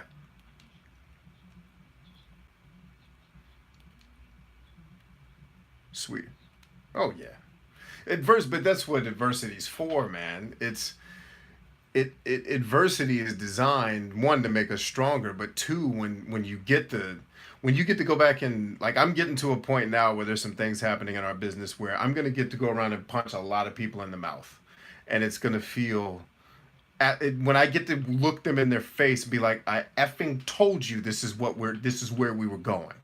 And by the way, guys, there's nobody on the team, so this is people in my life that I've had to put up with, and that just tastes like Cinnabon. It's like the extra cream on the Cinnabon. Like I can't wait.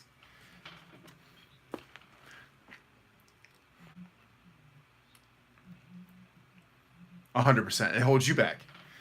It holds you back. 100%.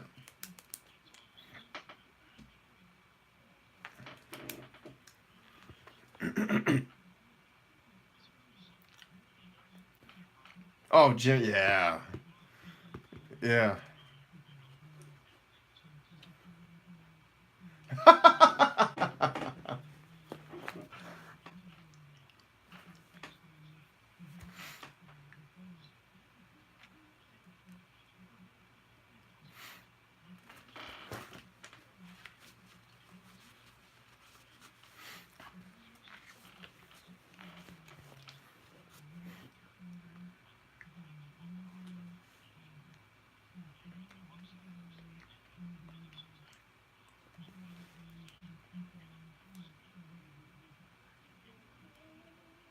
Right.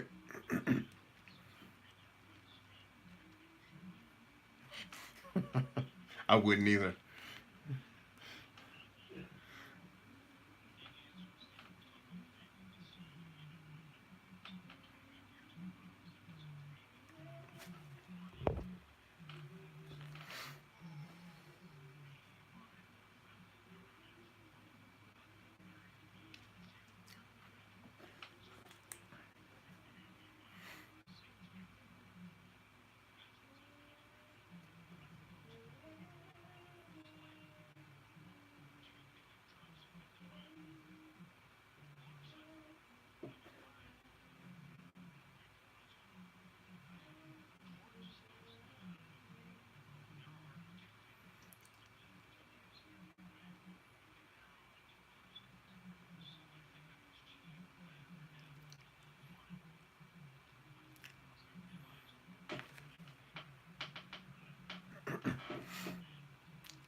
Yeah.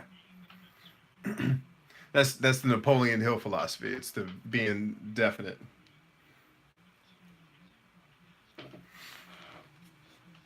Right. Right.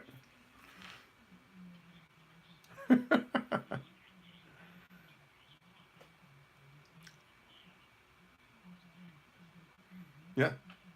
Both are a blessing.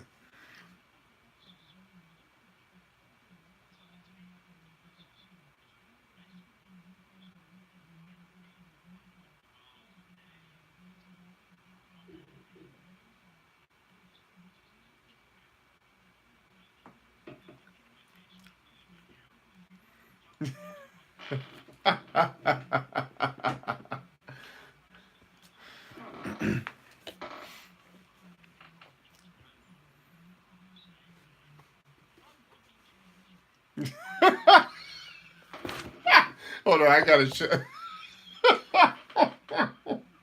So YouTube, you just missed him. He actually has. He has. Yes. Hold on. Let me see if I can get the camera to see you.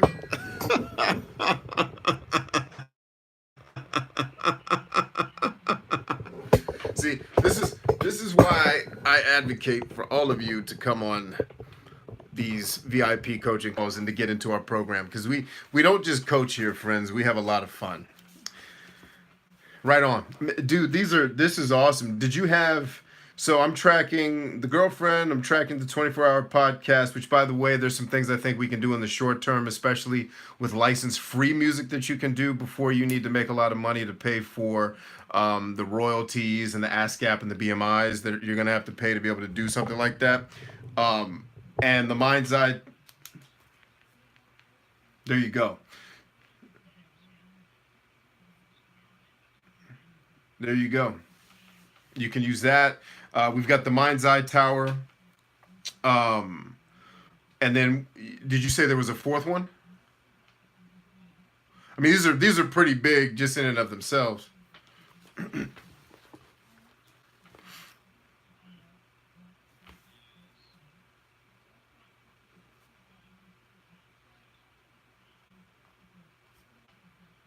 Got it.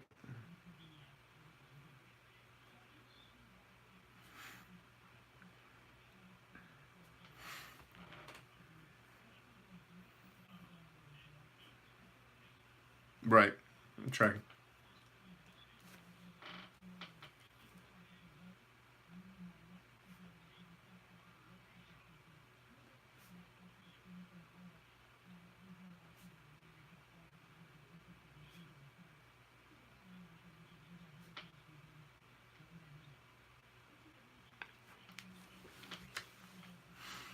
Right on.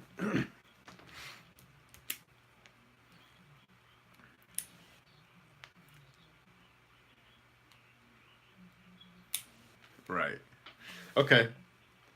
So, given all of these things here, I think your number one focus needs to be getting the mind's eye tower off the ground. I think if you haven't already, you need to get you basically need to prototype this. And I don't know if you can prototype it without building it exactly. Something that's that hardware intensive would be hard to prototype virtually. Okay, good.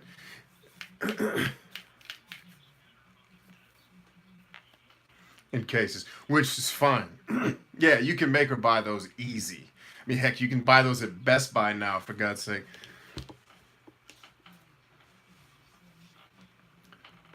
It works. So it works. You've tested it and it works. Okay. So it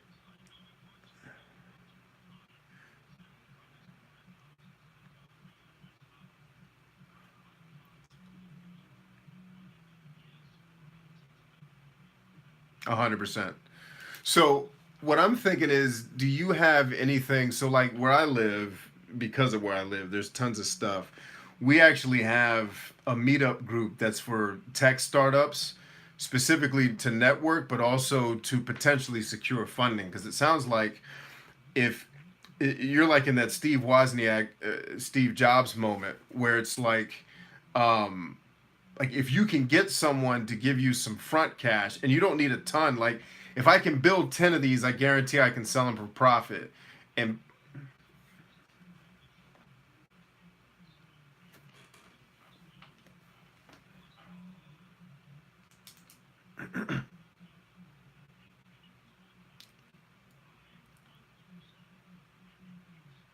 yeah, yeah, that's perfect. Yeah.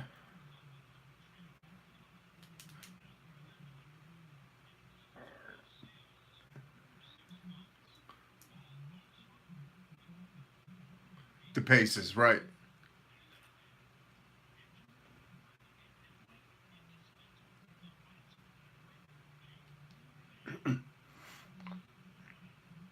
Right.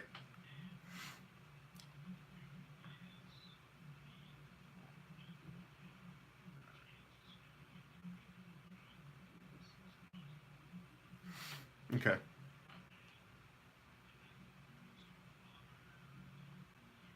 All the peripherals. Yeah.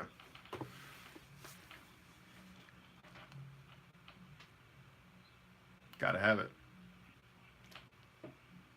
Yeah, 100%.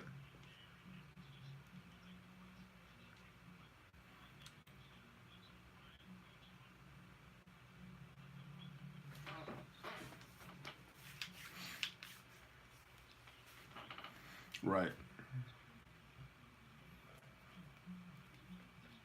Right.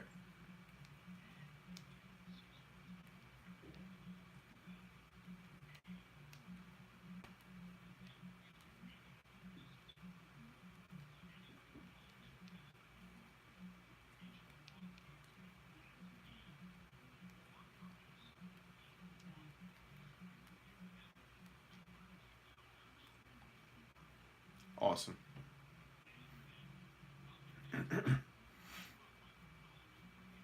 Gotcha.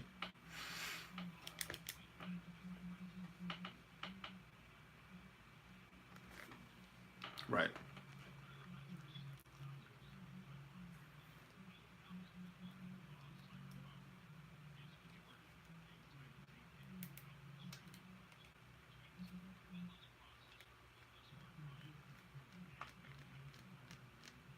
Yeah.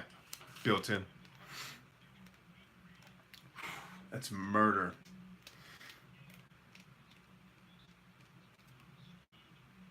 Oh yeah, yeah, yeah.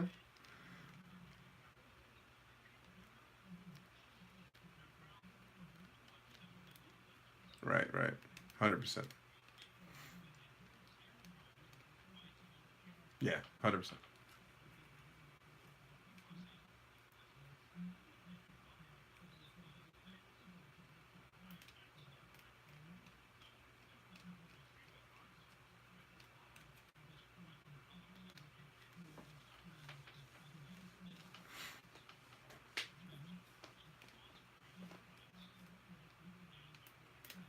Okay.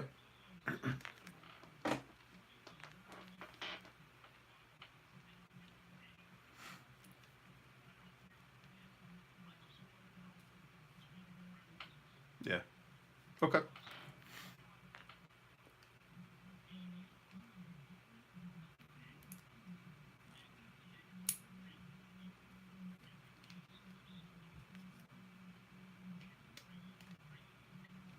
Right.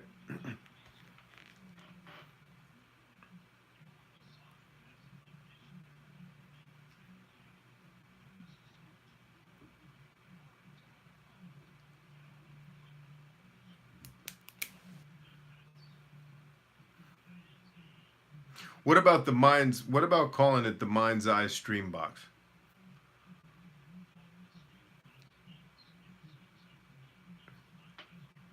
Okay, so it's two separate products. Okay. Okay. So then you've got to get. I'm hoping that right now you getting your Kickstarter set up is your number one priority.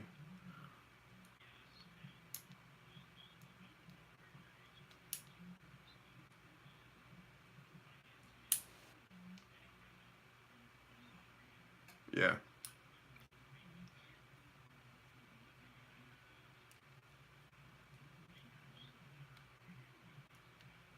Gotcha.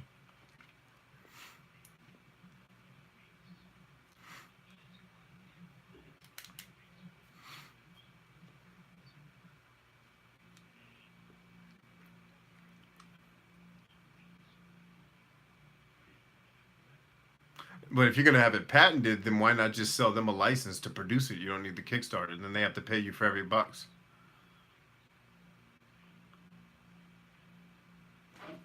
I got you. Okay. So your partners in the deal.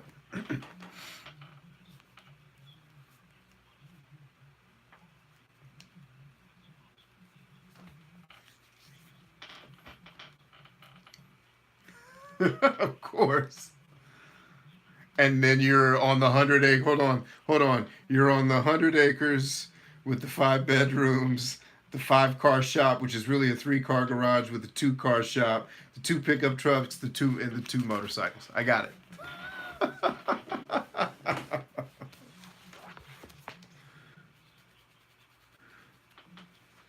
Okay.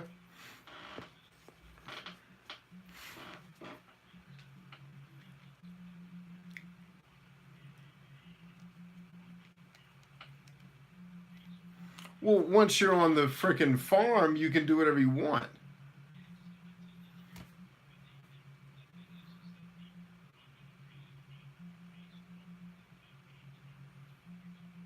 It's like Zork type stuff.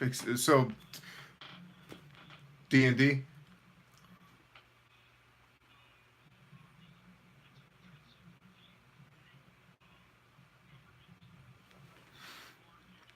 Shadowrun. Shadowrun. Shadowrun.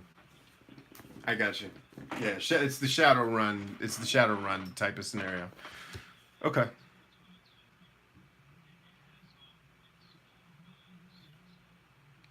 that's awesome.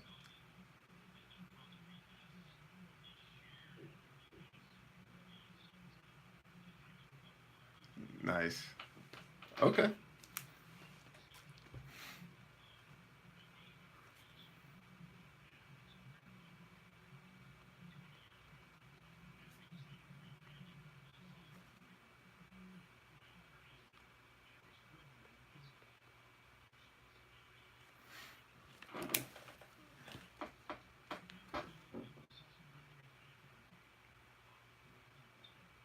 Right. Right.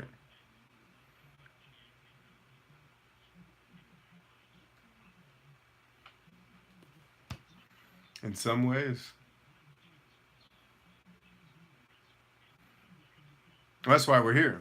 That's why we're here. So it's I learned from being a combatant, and this you two pay attention to this too. I learned from being a combatant that the only real way we're gonna see positive, global, lasting change is to help the people of the world to shape their minds, not change their minds, but to shape their minds into a way. And the thing that's killing everybody right now is it's not high fructose corn syrup and McDonald's, it's fear. And if you really get down to the core of why I do what I do in this space, it's to eradicate the fear. Like when I was talking to Matt a minute ago, right now he's in a space where we've helped eradicate the fear that's been holding him back. That doesn't mean he's never going to be afraid again, but it means now I don't have any fear because I have nothing. I have to accomplish this, and I have nothing to lose other than a little bit of my pride, and my pride is worth nothing. And the more we can impact the minds, that's why I talk about reaching. If I can reach 1 billion people, I can legitimately change the world. Now, I also understand we may not do all of that during our lifetime, and maybe my great grandchildren that get that across the finish line. But it's the goal, and it's the same with you, man. It's all about creating an environment that creates lasting positive change. So for you,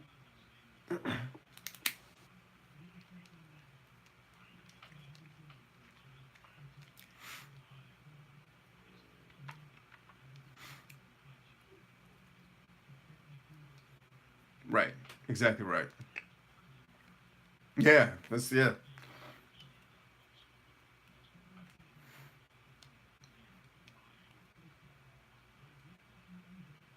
yeah, 100%.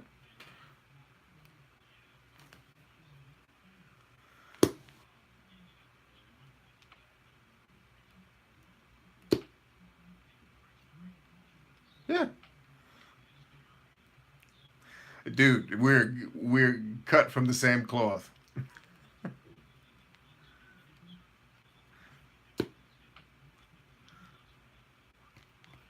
Exactly.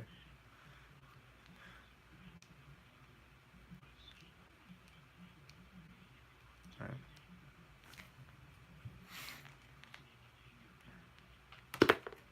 Yeah, I mean, and so you and I have, I mean, that's why we were drawn to each other. It's the same story. My dad put his career on the line to make military life for black soldiers tenable because he grew up during segregation and all this BS that was going on in America. And that doesn't mean he didn't help white soldiers. Of course he did.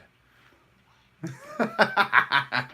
know what I mean? Like it wasn't like my dad just helped the blacks because people the internet takes stuff out of context all the time. It's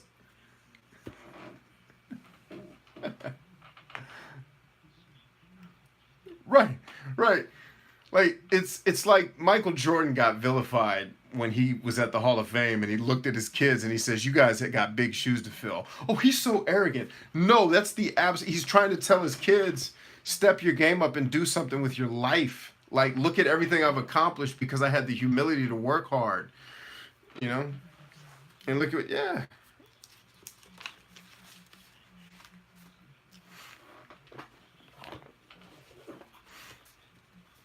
Right. And that's the same thing I do. It's so funny listening to him talk because I think I'm probably 5 times worse with my kids than he is. But it's because I learned by one of the mistakes my dad made was he took some of the adversity out of my life that he went through. Now, granted, I didn't need to grow up running away from heroin addicts, right? But there was a couple of things he probably could have let me get beat up once and not tried to protect me just to let me go through the adversity. But to go back to you, I'm going to hold you accountable. I want you to have meetings with at least 3 manufacturers in the next 60 days. That's got to happen. Find them. In 60 days when we check in at the next call, I want you to have 3 proposals that you're reviewing to go into this manufacturing partnership. Because if we don't have some,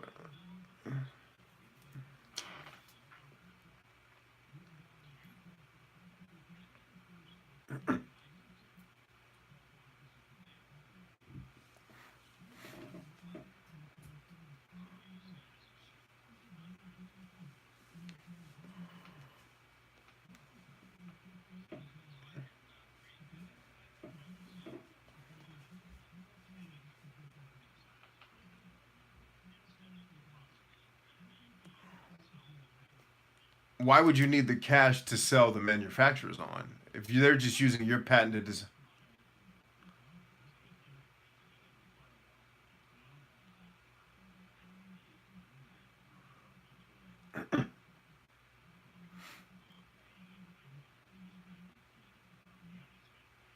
Yeah, so they would pay. Basically, they would just pay you a cut of every unit sold, and they have nothing to lose. Yeah,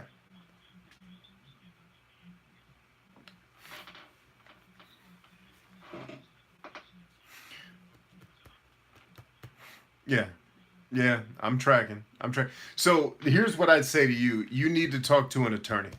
That's getting out of. There's things I could tell you to do, but I would highly it is, but one that you can trust.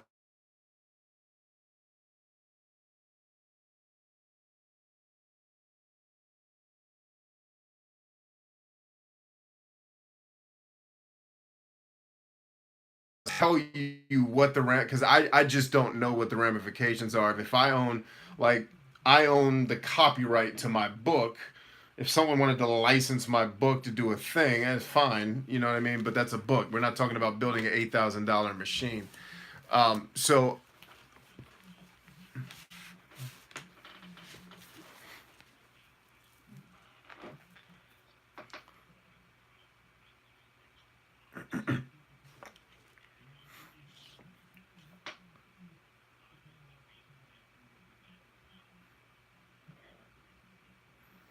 that's where I'd focus is just patenting the box. Is just the stream box.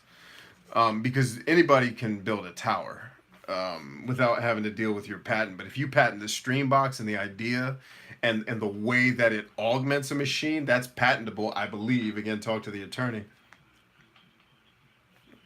I would just focus on this. I would focus on the mind's eye stream box. And then like the Tesla move, like you're gonna sell that. Eventually you may sell your own branded towers that go with it. But that's after you've built enough capital to just basically then you can just hire a manufacturer that says, I want 1,000 units. I'm gonna pay you half of what I would pay for one for each. And then you just they manufacture and ship them and you just take your cut. You keep the patent and you keep your profits. Yeah, and then Dell can use your stream box and it's like Blu-ray, you know. Microsoft pays Sony a fee to use, you know, I mean that's the way I would probably look at doing it, is not trying to patent the whole thing. But yeah, talk to the attorney, see what your options are in that case. Awesome, man.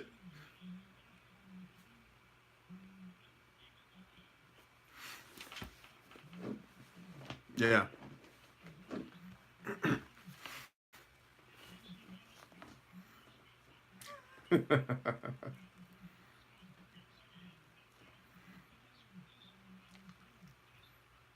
Yeah, oh yeah. That's why I've seen it.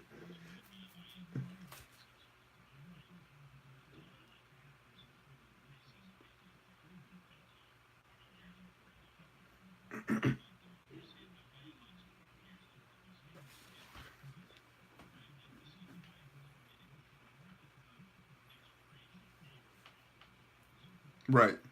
100%.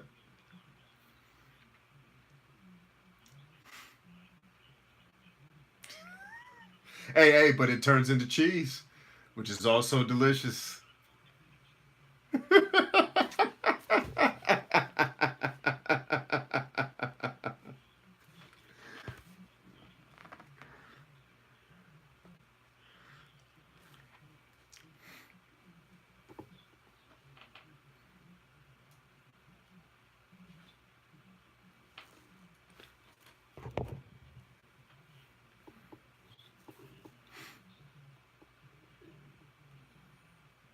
Yeah.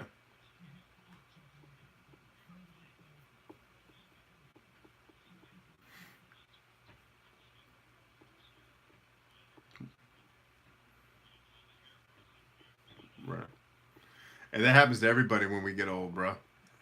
I never thought I'd have the hairy ears like my dad. I'm like, oh, there's the hairy ears. Yep. Thanks, Dad.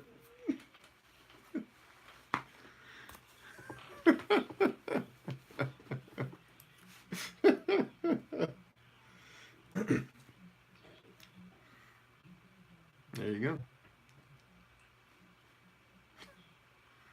Cool, cool.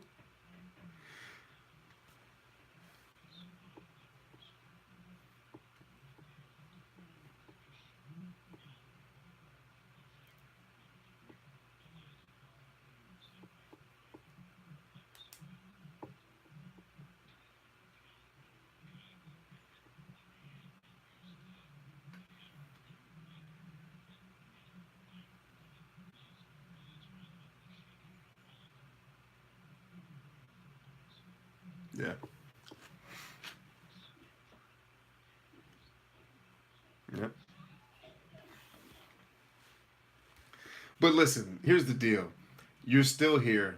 You're still drawing breath, which means we still got mission to do. So let's get you to the bed, the 5 beds, the 100 acres, the 5 car shop. I'd say talk to the attorney and let's figure out. Let's by the next time we meet, let's figure out what the move's gonna be. Let's have at least a discussion on here's what I think the best course of action is, and then we'll make a call because I don't think there's a perfect answer. Um, but yeah, and out of respect for everyone's time, I'm gonna move on to Joey. But by the next call, let's be prepared to talk about what the attorney said, and then let's just make a decision.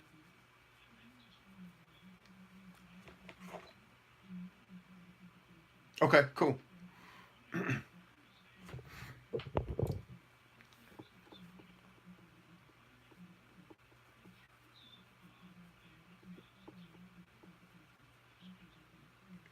Yeah,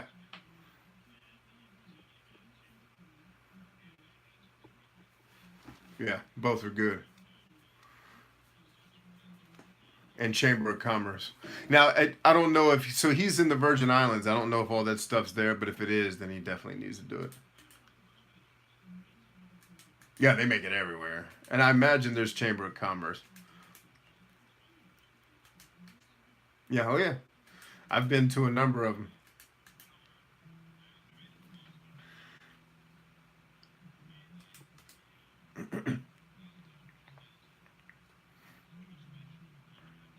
Yep,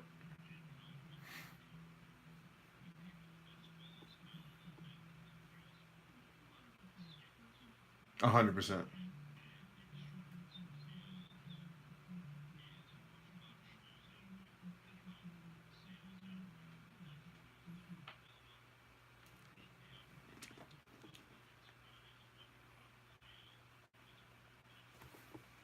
Right.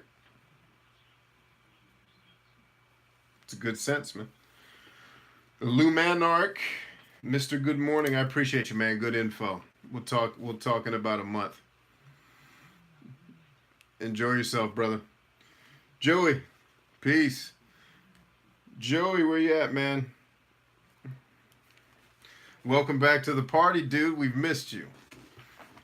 And for those of you still tuning in on YouTube, in case you're just tuning in, I'm hosting one of my live VIP coaching calls for my paid clients, but I wanted to invite those of you on social media to join us so you can see how we coach, how we help people, how we work people through the decision making process in their career, in their lives, in their businesses.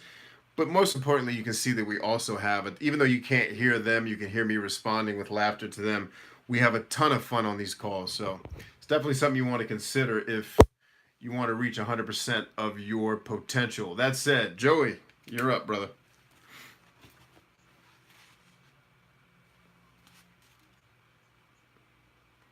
Yeah, so Toastmasters, Rotary Club, Rotary, Rotar. I can't spell. I'm a computer scientist. Rotary Club, Rotary, I believe. And then the other one is look for if there's Chamber of Commerce. Yeah. No, no, you're good, brother. That's what we're here for. All right, all right.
Okay. All right, so I've got traveling as a part of your dream. You want to travel the world and get pictures of it. You want to document you traveling the world. Uh, you want to document video game experiences, which is like traveling in a virtual world. So those things are kind of tied together. You want to be a father. It's awesome. You want to be a character. And we've talked at length about you wanting to build this community of people that rallies around, common interests. Uh, and you kind of want to serve as a leader in the community and an inspiration for other people who share your interests. Um, and then in the midst of that, you want to own your own business in the green space. And now the business your father owns is in the green space. Okay, so let's talk about. I think the documenting the world is kind of an aspiration from a maybe not so much a career perspective. It's just something that you want to experience, which is great. Being a father is awesome. I'll tell you, uh, my advice to you in this case, in terms of strategy, is get some of these other things figured out first before you become a dad. Because doing all these other things once you become a dad becomes quite a bit harder in terms of how you have to split your time. So,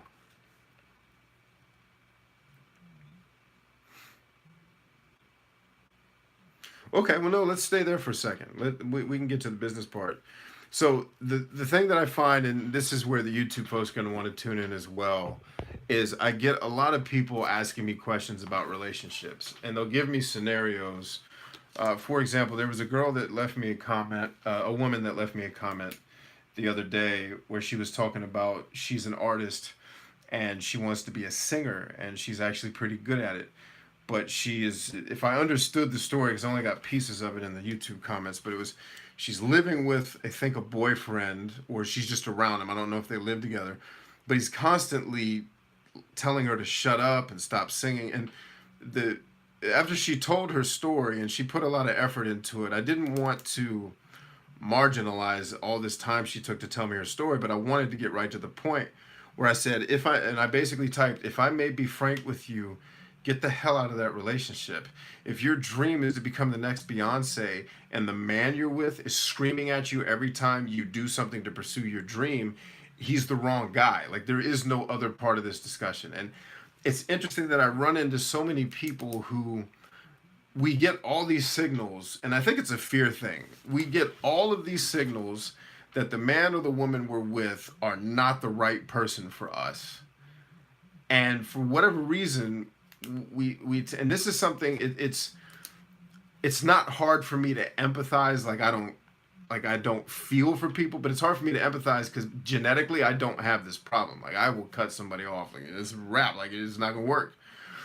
So what I try to do is bring a little bit of understanding to those of you who have a bit of trouble. Like, if you're telling me legitimately, I want to have children, this is a dream of mine, it must happen, and the woman I'm with is vehemently against children, then she's wrong, right? And what I find with most people is they think over time, if we just keep communicating and we keep talking about it, we'll change our mind.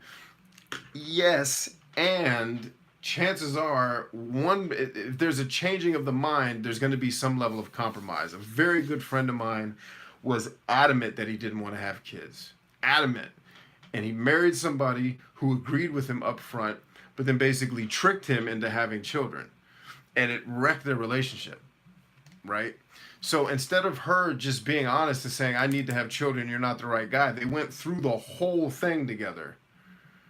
And it was like, what? Why? Like, there's 7.5 some odd billion people on the planet, right? And I'm not trying to make any presumptions about your girl, right? I just want to say this for the people, and maybe this does apply to you, and we'll flesh it out if it does. But it's, we have got to be quicker. It's like in business, you have to be able to fire fast. If I bring somebody on my team and they don't have the skills, I can work with that because I can train skills, or I can say, I have an expectation that I expect you to be this good. You're not there yet. Go get training, right? And there's free training all over the place. You don't even have to pay for it. Go get good, right? And we can figure that out. But if I bring someone on my team and if they come into our little secret squirrel website where only we can see it, and they see the core values, and if any one of those core values goes against their value system, and if they don't tell me up front, and they kind of sneak their way onto the team that they have a problem, I'm going to find it out eventually. And the minute I find out we have a values issue, we're going to sever ties. Because what we can't have is someone on the team that doesn't agree with the vision or the way we're going to get there or the way we conduct ourselves on the path, right? So my encouragement to everybody, for YouTube and for Joe, if this applies, is be quicker to fire people from your life. You get at least 2 billion other chances to find someone that shares those things. Now, maybe I know you guys are very young too, so maybe that's just where she is now. Maybe one day she wants to have kids. I'm not telling you to go cut it off with your girlfriend. But what I am telling you is be mindful that over time, if this is a point of contention, by the time you reach 25, if it's still a point of contention, it's probably not going to change. So you have to start thinking about, are you willing to compromise and not have kids? Will you still be happy? And if not, Like no hard feelings. Walk away. There's so many other people that you could be with. Does that make sense? Am I out in left field as far as your situation? Yeah. Yeah, it's we have got to get better strategically in building relationships with people. Like my business partner right now, this is a dude who I would trust. I would send my kids to his house, no problem. I would give him the credit card to the business bank to my because we both own separate businesses, but we're partners in how we help each other's businesses grow. Right? I would have no problem with him having the credit card to my business account. No problem at all. There's no lack of trust there because he and I have been through a little bit of hell together, working to build something successful. So if that's not who's on your team, like if you look at people like Steven and Tony and how loyal they are to getting things done, you know, it speaks volumes of the type of character they are. But if I saw Steven on Instagram like, oh, this dude sucks, but it's good for my resume. Like if I saw that, I wouldn't get offended. I'd be like, hey, Steven, listen, if you didn't think we were great, it's not the right team for you. And I've had to do this with employees before, where I had a security officer who didn't want to be a security officer. He was really good, but then he would have these stints where it was just a pain to deal with him. So I pulled him aside. I was like, what's the problem? He's like, well, I really want to be this. I'm like, here's what happens next. Go find a place that's going to let you do that. Have a conversation with them. I will write you a letter about how awesome I know you are, and I will hand it to that business owner or that boss and say, you really need to consider this guy because he'll kill for you. He's killed for me, but this is his dream. And if you let him do his dream, he'll be 10 times better for you than he is for me. And that's what I'm talking about is it's not all about like, I hate you, I'm cutting you off. Sometimes it's, hey, listen, we're going in two different directions, right? Like if my business partner starts doing shady business, and he never will, but if he did, I'd be like, hey, dude, I can't be associated with you ripping people off. I love you like a brother. We can still be friends, but we can't do business together. We got to be the same way in our relationships. And I get it. I get why it's so hard for us to let go. And it's fear. It's fear that I finally got someone that meets like 40% of my criteria. I'm afraid if I let them go, I'm not going to find somebody else that is as good and gives me other things. And it's just not true. Like my wife and I aren't perfect. We have issues, and we don't really fight. We're not fighters. We're more reconciliators. Sorry, I'm having some trouble here with my throat, and I don't have any water. But we disagree. We've had our issues with one another, but we share the same core values. We both knew we wanted to have kids. We both agreed that one of us is going to stay home with the kids once we start having them. We don't have the conflicts that a lot of other relationships have because before we started talking about dating and marriage, we became friends and had those discussions very early in our friendship. And that's really the key is before you start dating someone and getting romantic with someone, have some legitimate discussions. And what I find with a lot, especially people my age, are like, well, I'm going to scare her away. Good. If she's scared away by having a conversation about a relationship, guess what? Probably not going to get better from here. Like would love to, like if I was single right now, I would go on Match. I'd go on 100 dates, and I'd immediately start talking about stuff that I know would scare 99% of women off. The one that sticks around, she's got a chance. Like, but we're so afraid we put on these fronts and these airs and, oh, I gotta put on the right cologne. Nope, you know what? I'm not gonna wear deodorant one night just to see if she notices. And the one that sees value in me and then tells me at the end of the night, like, dude, next time deodorant. She's got potential. Right? And I'm not telling anyone not to wear deodorant on a date. It's an example to illustrate the point, YouTube. I see you. But yeah, so it's just like in business, you need to be quick to fire. Most businesses that end up crumbling are because they didn't fire people. I mean, they don't fire people who aren't helping push the vision forward. And you can fire people in a way that's still respectful and doesn't strip them of dignity.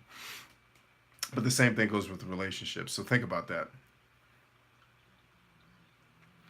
So let's put the character in the survival community on the back burner for now. Because here's what can't happen for those of you guys that want to build businesses. if you're going to build a business, unless the other things you want to do are wrapped up in the business, it's extremely hard in the beginning to do multiple things, right? So, like if you heard Michael talking about building this piece of technology, it would be very hard for him to start that startup and be a full-time YouTuber. It would be extreme. Not that he can't be a YouTube guy. It's just you can't right now because your time really needs to be dedicated to testing and networking and prospecting and finding potential licensees for the thing that you're building. And it eats like building a business eats up so much of your time, especially in the beginning. That trying to be a father and have a girlfriend, not that you can't have a girlfriend, you totally can. Like for example, you can own a business that lets you travel and take pictures, right? That's totally doable. But what you don't want to do is try to start a business and try to build a YouTube community that's going to take a ton of time, or just a survival community in general. It's if you're going to start a business, and you can have some other hobbies. It doesn't mean 24 hours a day you're just working business, but it would be very hard to start a business and then try to like go to college. Like the two things monopolize time. So I would start looking the same advice I gave Stefan. I would say to you, read those books I told you about and start really thinking about the type of business you want to be in, right? What you want to be doing, what that green business looks like, how it's what type of customers you want to serve, how you're going to like the value you're going to deliver to them, how you're going to deliver that value. Spend, at least 80% of your time doing that. And then you can spend 20% of your time figuring out some of these other things like gaming screenshots. Like I'm not saying you can't ever play a video game. You totally can. But I wouldn't try to become a full-time Twitch streamer and start a business at the same time. Like I would start a business, 80% of my time do that, and then 20% of my time I might Twitch stream, which means my Twitch streaming career or whatever is going to take a really long time to build at that pace. But once I get my business up and running, then I can dedicate more time. So it's not that you have to be laser focused on one thing. It's just that you need to prioritize the thing that the business is what's going to help you lay the foundation for all these other things you want to do. So that's the thing that needs to get the most of your attention. Does that make sense? Yeah. So I don't mind you doing other things. Like I was telling Stefan, he's not scattered. He just he needs to prioritize. So for you, I think really figuring out if you're going to run this business, you really need to put some time, read those same three books I gave him, and really spend some time figuring out what that business looks like and how you're going to build it.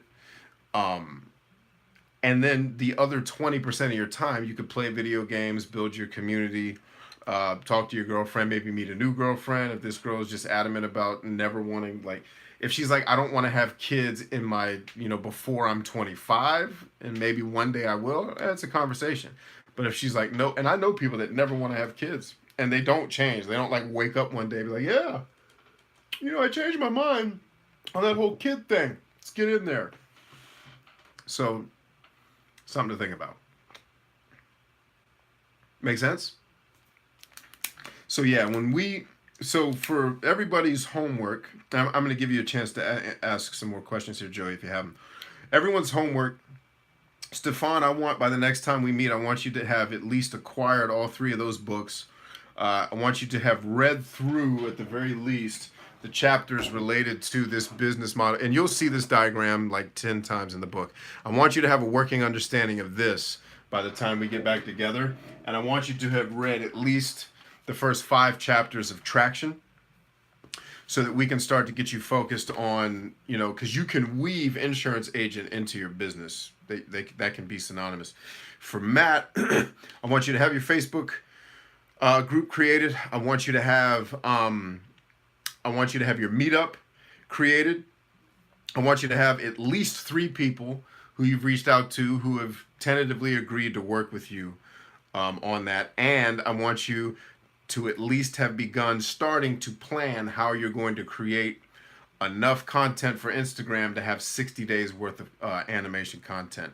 And I want you in the next 3 days to have a plan, or you can even start executing on how you're going to get a little bit better at drawing every day. And I'm not an illustrator, so I'm not going to pretend to tell you how to do that, but definitely get that done. Mike, we told Mike what to do. Joey, for you, it's similar advice to what I gave to Stefan. For the next time we meet, have those things read, but I need you and Stefan to put more thought into what is the business you want to be in. And by the time we come back next month, I want you to tell me what that business is, and then we're going to talk about the idea, and I will help you shape it into something that's actually a viable business. Is that fair? Cool. Did you have any other questions? Anything else you want to run by me?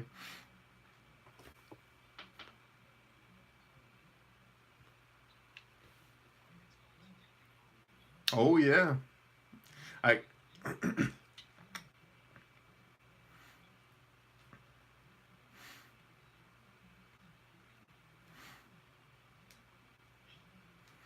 okay.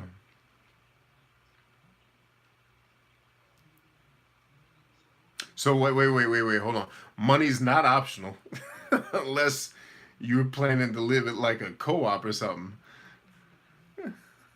You got to eat, so you got to have money. Flesh out what you mean by that.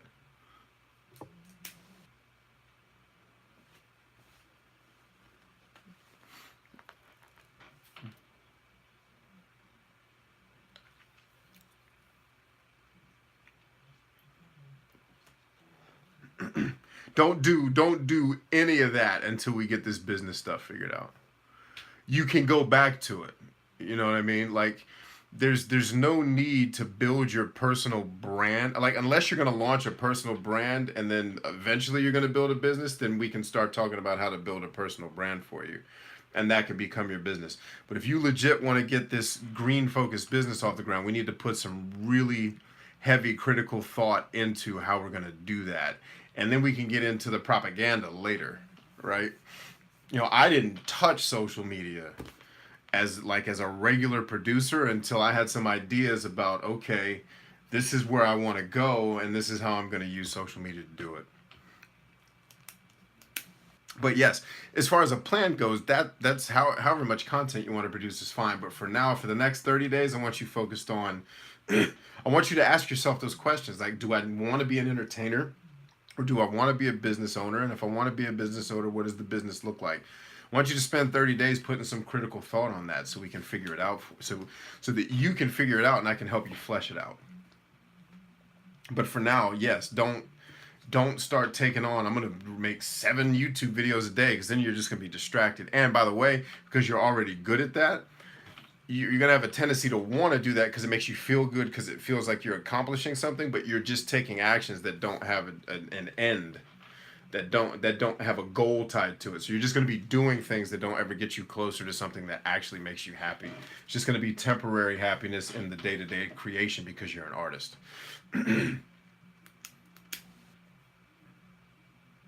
Yeah, no sweat. Okay, so homework. Does everybody here have Amazon Prime?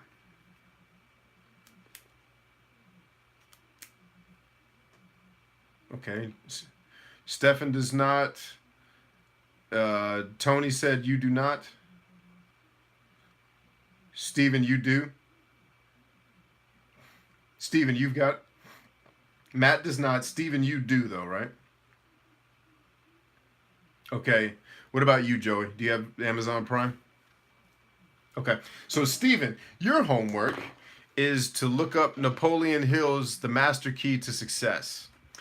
Then on our next call, you're going to watch all 15 episodes by our next call, and you are going to open up our next call by walking everybody through what you took away from it. All right, and how what you learned from it is going to help all of us with these things that we're trying to accomplish. Yeah, same guy that wrote Think and Grow Rich. He has a video series on Amazon Prime called The Master Key to Success. If you just search, yeah. In fact, if you search it on Google, you might be able to find. The videos were made like when television was invented, so they're old. You can I mean, he was born in the like 1898. Yeah, it's an. I watch the series. I watch parts of the series pretty much every week.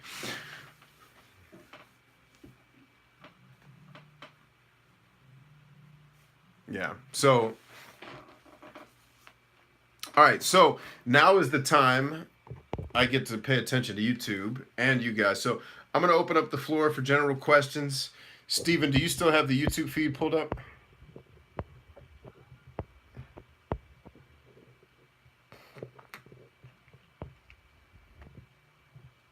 No, it's okay. I got it right here. Don't worry about it.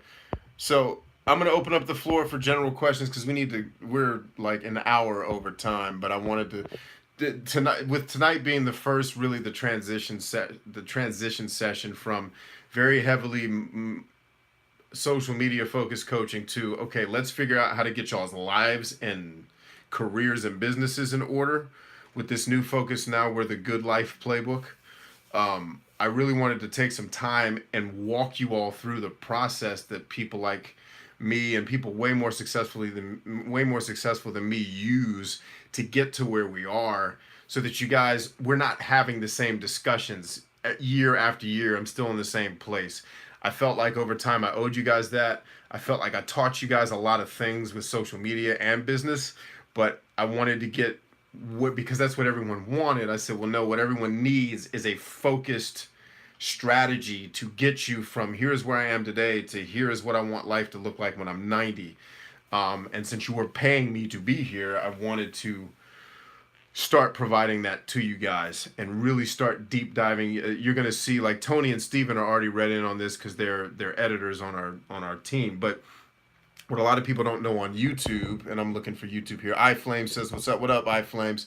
What YouTube doesn't know is we're about to have a massive transition in terms of content. So a lot of people follow me, for example, for Myers-Briggs personality type videos, and I'm pretty much, I feel like I have run my course with that. It's not to say I'll never make another one again if I don't have a topic that I can discuss, but I have a serious issue with the way Myers-Briggs, the way people have evolved to use it in ways that I think are unhealthy. And I've tried to contribute to helping people think a little bit more broadly instead of trying to pigeonhole themselves into a box. But we get into these rabbit hole discussions that I think don't actually help. And I'm trying to help people think bigger, think more strategically about their life, not say, things like, if I'm an INFJ, should I date an ISTJ? And it's like, dude, that's not even, it's not the right question. Like, there are literally people who believe they can never date an ENTJ because they dated one once and they sucked. And it's like, I can't combat that level of psychosis. So that needs probably more one-on-one professional help than I'm able to provide. I want to focus on bringing people self-awareness that's going to actually help them accomplish things, not continue to put themselves into a box where, and a lot of times I see what people are doing with that type of content is they're using it as a crutch or to make excuses for why they're not taking action and why their lives are unhappy. And it's like, well, to make your lives happy, there's certain actions you got to take despite your feelings and despite your personality. There's certain things you have to do, and you got to be willing to put in the work. So a lot of the content we're going to focus on is going to get a lot more focused on educating people on concepts and even specific tactics that help us make our lives better, despite what our personalities may be. And the self-awareness content is going to get a lot more focused on understanding where you are in the world and why certain things are the way they are and why you react the way you react, but then helping people to adjust to the world. I just feel like, myself included, we have a hard time accepting the world the way it is, and we wanted to change it to fit to our mold. And it's just not the way the world works. So a lot of our content is going to start focusing, for example, on deep dives into books that I think are life-changing, right? So a lot of people aren't going to read books. I hate reading, but I read a ton of books, right? Because I'm hungry and I want to change the world, so I just suck it up and do it. I know the rest of the world's not going to do that yet, so I'll start breaking the books down for people I'm not going to read them the book, but I'll break down the crucial points that are going to help them in their life and get them to a place where they're hungry enough to want something bad enough to then start doing the work on their own. It's basically a teach a man or woman to fish situation instead of doing it for them. So what I want to help all you do is similarly start figuring out, what do I want my life to look like? What do I really want my life to look like? And I just felt like the social media context was never going to let us get there. And so because I had, in the beginning, we had a ton of people that only wanted, I just want to grow a YouTube channel. It was very hard to kind of, I've been wanting to do this for like a year and a half. But when I first started to do it, I got a lot of pushback and some backlash on, well, I didn't sign up for that. I just want, now we're at a place where we've kind of trimmed the audience down to the people who have like legit, I want help to do things. So I felt like, talking to the team, now the time is right. And we won't have to, like, the people I'd be potentially afraid of losing, we've lost already anyway. So, and I think the people that do end up sticking around and coming to this are going to get so much out of it. They're going to be like, oh, thank God I stuck around. And we'll start to get a lot of new customers as well, that come in here for this one-on-one group coaching, so that we can, as we go down the road, we can start helping everybody figure out what my life is going to look like and actually how to achieve it, removing the doubt and the fear that keeps us from it. So having said that, that's why we went long tonight. Group, you can ask me your questions. I'm also looking at questions here on YouTube.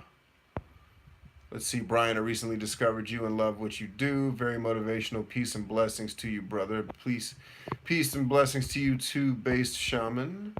Books for INFP. So, okay, that's an example of a question, right? Like, a certain personality type will ask me, what's the best book I should read if I'm this personality? The same books if you were any other personality. A great book is a great book, period. This is a use that the people who've been basically the caretakers of what Carl Jung's theories were have turned it into this kind of not astrology, like this horoscopy, storytelling soap opera stuff. And I'm not trying to pick on you or make fun of you, but a dope book that's going to help your life is a dope book that's going to help your life, regardless of what your personality type is. Let's see. Infinite Paradox says, hello, what's up? Doing Computer says, hi, big fan. Thank you. Doing Computer says, dude, maybe you should set up Super Chat. Is Super Chat the one where people can pay you to ask you questions directly? Because if it is, I'm not allowed to use it, because I do not monetize my channel and I never plan to. All right, so YouTube, get your questions in. I'm checking them. Everybody on the call, do you have any more questions?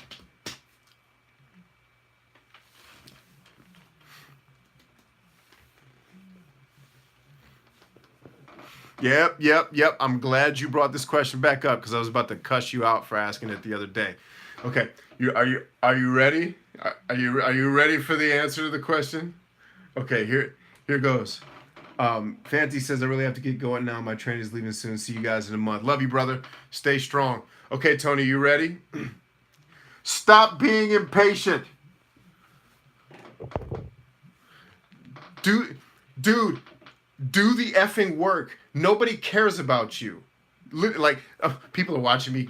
Like, people on YouTube are watching people that paid me to yell at them, right? Not realizing that me and this guy are friends. Nobody cares about you right now. You haven't done enough. Like, dude, it took me 15 years to start making money doing this stuff, like legit money. Right? It didn't take me 15 years to start making money, but nobody cares about you yet. You haven't been, and by the way, watch how my channel, you noticed I was doing Instagram for a while. We built it to almost like 1,000 followers, just effing around, right? Did you notice it was like 400 followers? I left it alone for a month and all of a sudden it went up to 600. The content you're making now isn't for now. It's forever. Like, nobody cares about you. You haven't done enough for the audience to catch on yet. You've got to give everybody time to catch up to where you are. Dude, I should have legit the amount of value I add to people's lives, I should have 10 million YouTube subscribers. Do you know why I don't? Because I do things differently and I break the rules because that is what's best for the people that I serve. I sacrifice getting subscribers to better serve my audience. But I do that because I'm patient. I don't need 20 million subscribers tonight. Like, I could get up and shuck and jive and be the black rapping entrepreneur and I'll have 1 million subscribers tomorrow. But I don't do that because I literally I'll give you an example. I shot a video last weekend about racism, right? And I pulled out my book called White Trash, which the title is misleading, right? And I put it on the shelf and I was all angry and I was explaining to people the psychology behind racism and how basically if someone is a racist, they're a neurotic, irrationally fearful simpleton. All of those things are true, right? However, that video helps nobody because the people who aren't racist know that. The racists who are going to see it are going to operate in the reptilian brain. They're going to get emotional. They're not. It's not like they're going to be like, oh my God, this young Negro just enlightened me. He's going to go to his wife and be like, wife, kids, we have to stop being racist immediately. Like, it's not going to happen. So I deleted the video because it didn't add value to anybody. Like, I made it because of things that were going on in America. And by the way, it would have got a ton of views, but it would have helped nobody. Because the people who agree with me would have watched the video like, yeah, of course. Thank you. Why did you say this? The 14 Ku Klux Klan members that would have read it would have been, first of all, this guy looks white. Why is he not on our team? And then, like, did he just call us stupid? Yes. Well, then they're just going to get back to, it doesn't help anybody. Would it have got me views? Yep. But it wouldn't have helped anybody. It's patience, bro. Your videos are funny. Your videos are good. And there's at least 10,000 other people doing them. Outwork them and be patient. Those 10,000 other people, 9,900 of them are going to quit. It is inevitable because people do not have persistence or grit. They get punched in the face one time and they never get off the mat.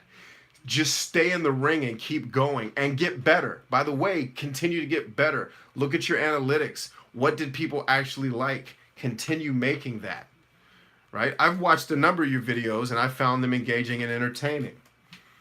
But so is a lot of other people. And you're also competing with yoga pants. Everybody is competing with yoga pants. Get a girl in yoga pants to do a video with you and just have her face her back to the camera. I mean, seriously, if you want to grow, get a really pretty lady in yoga pants that just faces the wall while you do your comedy routine. I mean, because you're offensive and vulgar anyway, you might as well add sex to it, right? Like, and I'm not advising that you do that.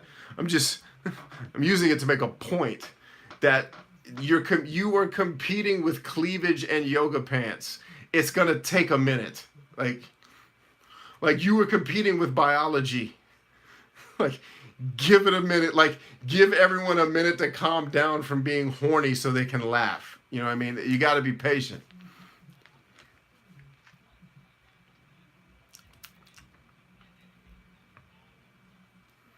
No, it's the complete wrong attitude, and I know you know that's wrong. And you just have to be patient, bro. And the problem is, guys, for you younger dudes, and all of you are younger than me, I think, it's not your fault. Like, you grew up watching PewDiePie. You grew up watching Red versus Blue, but then you saw people like PewDiePie and Jack Fart Monkeys. I can't. Jacksepticeye, Jesse McJugger Fuggles, and like, you grew up watching these guys get explosive growth relatively quickly. And what you don't realize is they're the exception to the rule. Like, Jesse McJuggernuggets is a freaking filmmaker. He went $70,000 in debt to learn how to make, like, it's not an accident that he blew up making Psycho Dad videos. That was staged, it was written, and it was good. And he also did it at a time where he had zero competition. You have a lot of competition right now, right? So you can't expect the game to react the same way to you as it reacted to Jesse, or it reacted to PewDiePie. For when the horror game craze kicked in, he took advantage of the opportunity by acting like a buffoon, but also playing a type of game that a lot of people were just starting to get interested in. So the other piece of advice to you is be patient, but also pay attention, and you need to be able to do pattern recognition. The Skyrim jokes are old, right? Dark Souls jokes are old. What Fortnite jokes do you have? Right? Not saying you can't do old jokes, but where are your Fortnite jokes? Where are your Battlefield 5? Where are the jokes that are relevant to the time, right? So that you can take advantage of what's trending. Huh?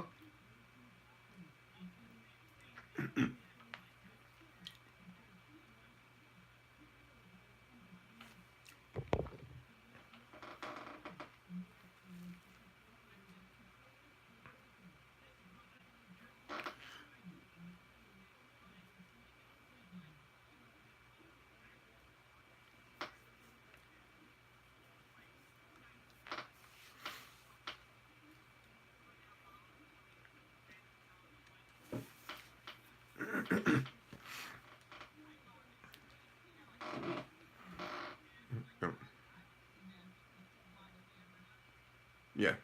It's just you just got to be patient, Tony. You have to stop expecting, because here's one of your problems too. And by the way, let me answer a question on YouTube real quick, and I'll come back to that. iFlames asks, is it a good idea to run ads on Facebook and Instagram for a business? Absolutely, but you got to know how to do them. But Tony, the other problem that I think you have is something that I ran into in my career, so I think I can speak to it. You're talented, and that's one of your it's a gift and a curse. And I think you realize you're talented, and you're questioning yourself, well, if I'm as good as I think I am, why are not more people paying attention to me? Right? Like, you get that you're talented because you are, just like Steven is, right? But for you, you're impatient because it's like, well, I'm just as good as these dudes. Why am I not getting the love that they're getting? And the answer is, one, you're not studying, you're spending time thinking about that instead of studying the game and studying your audience, right? And two, you just got to work more. That's it. You have to pay your dues just like everybody else. And you can't expect, like, so many times I wanted to rest on my talents and not put in the work. And a lot of times I can get by in a lot of things on my talent because I'm good. But if I put just a little bit of work behind my talent, I'm an assassin. An assassin, dude. And that's what you have to do.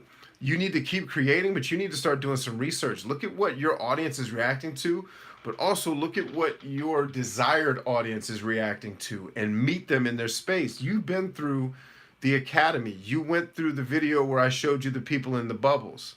You're too busy in your bubble trying to get everybody to come into yours. You need to go get into theirs.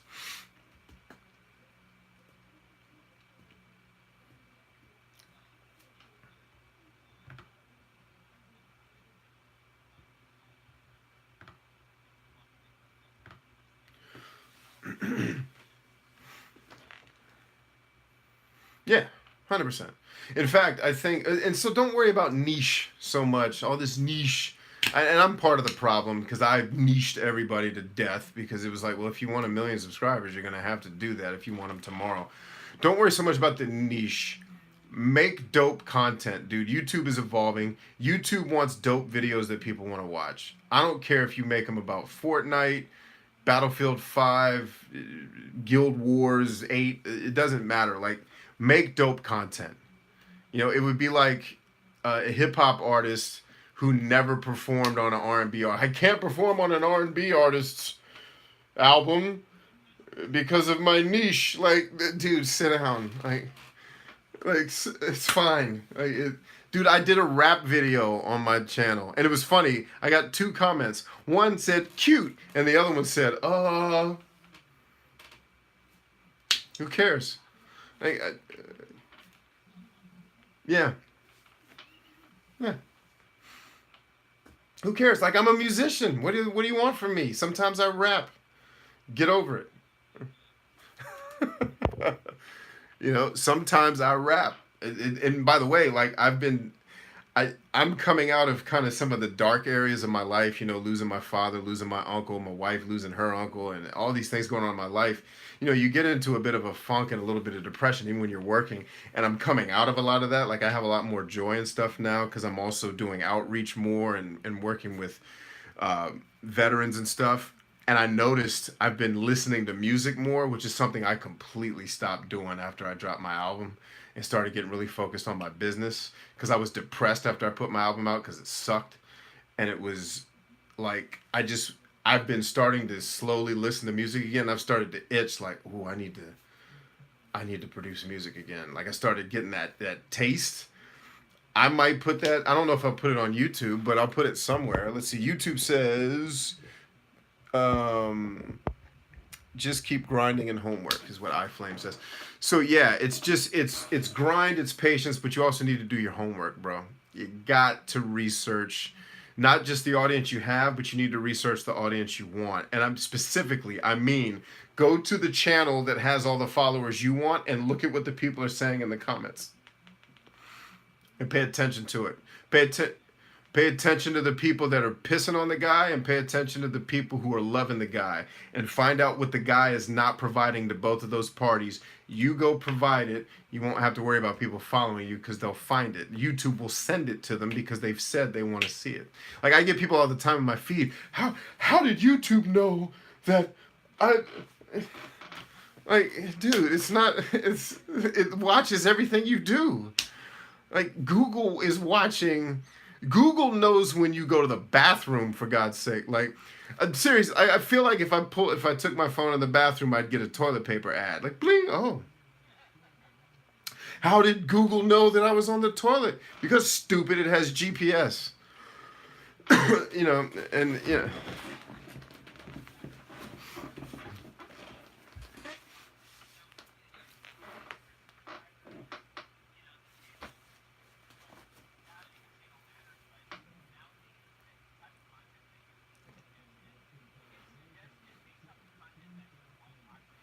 and based on what YouTube experiments too. They YouTube Google has a psychological profile on you based on your decisions. So yes, it's based on what you're watching, but it's also if he watched this. Like you notice on Amazon, it's like people who bought this also bought these. It's like, and then it's gonna watch. Like if you click on one of those, like yep, people who bought this also bought these. And over time, Amazon literally at some point, you're going to log in and be like, look, these are the 9 things you want. Buy them and get the hell out. I'm sorry, Amazon. I didn't know I was holding you up. Like it's going to get that good. Like Amazon's going to be like, look, just don't even bother. Like you're going to try to click the search thing. It's not going to let you. Like, no, like dummy, it's these 9 things. The ones down here, Steven, we know it's you. Get down there and buy them. Buy them. Like hurry up and buy them. No, we're sending someone to your house right now if you don't buy them. Like that's where this is headed. It's totally like Ready Player One. It's and so the bottom line is no, that was it. It was just do your research, do your homework, do your work, man, and be patient.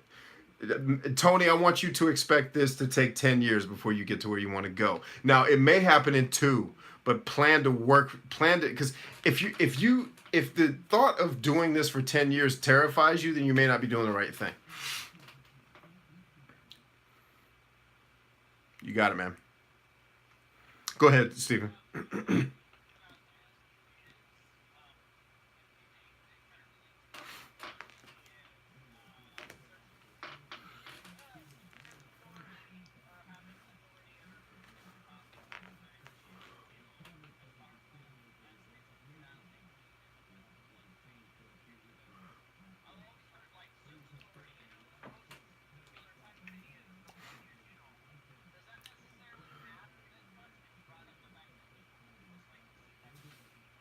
So the context matters. Search authority definitely matters if you own a hotel, right? And matter of fact, no, it doesn't, because you're just going to buy ads that predict what people are going to search, so they see your hotel at the top of the Google feed.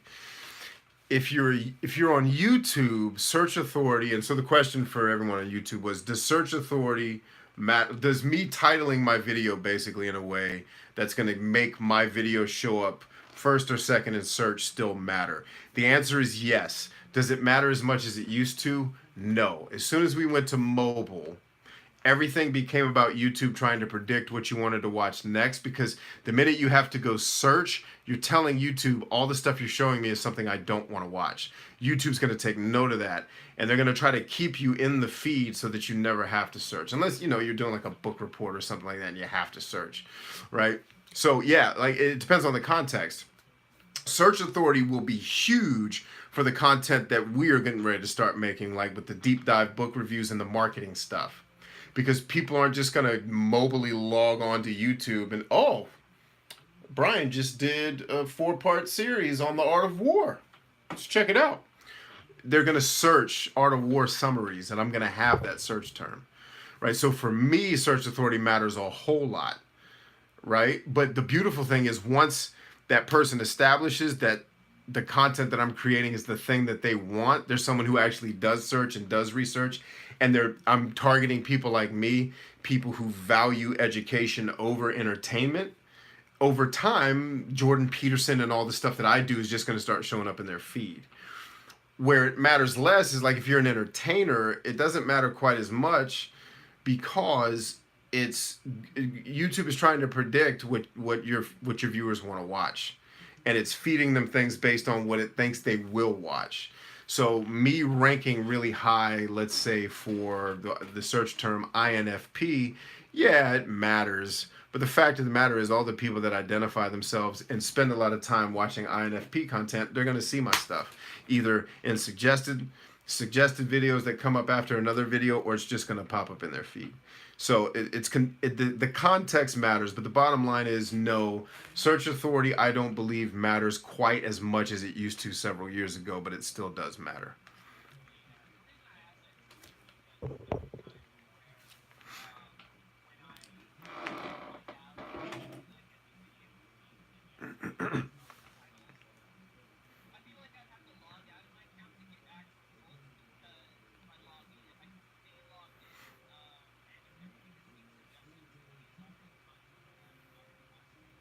Yeah.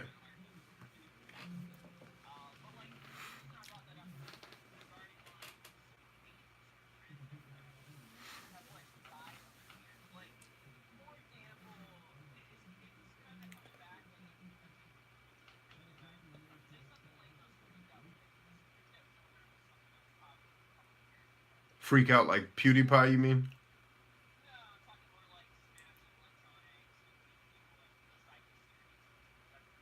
Okay, got it.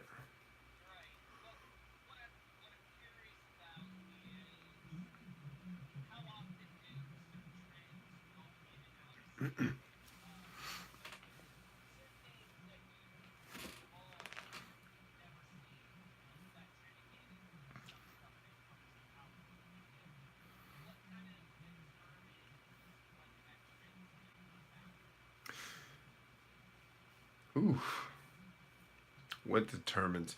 Well, so I think so the question is, some things are trends that last forever, and they're like Madonna is just like, if you look at Google Trends for Madonna, it's been pretty stable, right? Or the Bible doesn't really change much, right? It shoots up during Christmas. Those things are trends. Those things are pretty much stalwart. They don't change that much, right? What you're asking about is more short-term memes that pop up and they go away. What would determine something like that coming back? One, I'd say something that would determine something like that coming back is nostalgia. And if you look at what James is doing now at Angry Video Game Nerd, everything he's doing now centers around nostalgia. Nostalgia is such a big thing. I don't think it caught on quite as quickly on YouTube, because YouTube was younger. Like, my generation is the nostalgia generation right now. So it's like our stuff was on like VH1 and like, ooh, I love the 80s. Like, that didn't really work on YouTube at first, because YouTube was 12-year-olds. And they didn't give a crap about the 80s. They weren't there. But that's changing. Now, like, if you notice, like, I don't know if you're aware, but in video game retailers that aren't GameStop, like people that focus on um, focus on selling like used games, the number one selling stuff is Nintendo 64. So what that tells me is, I was in college when the Nintendo 64 came out. I thought it sucked. Y'all's generation grew up with it,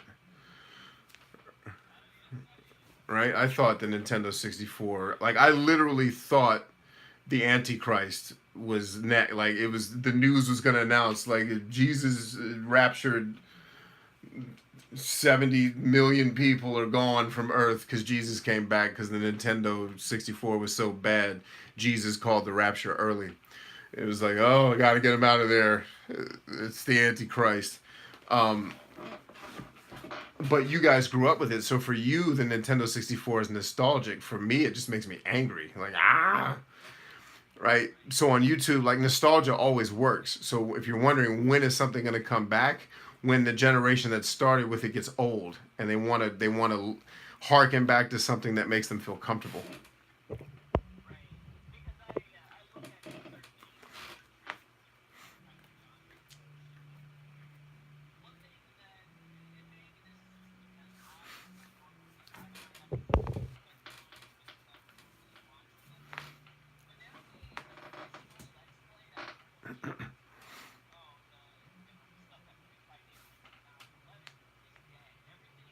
Hmm.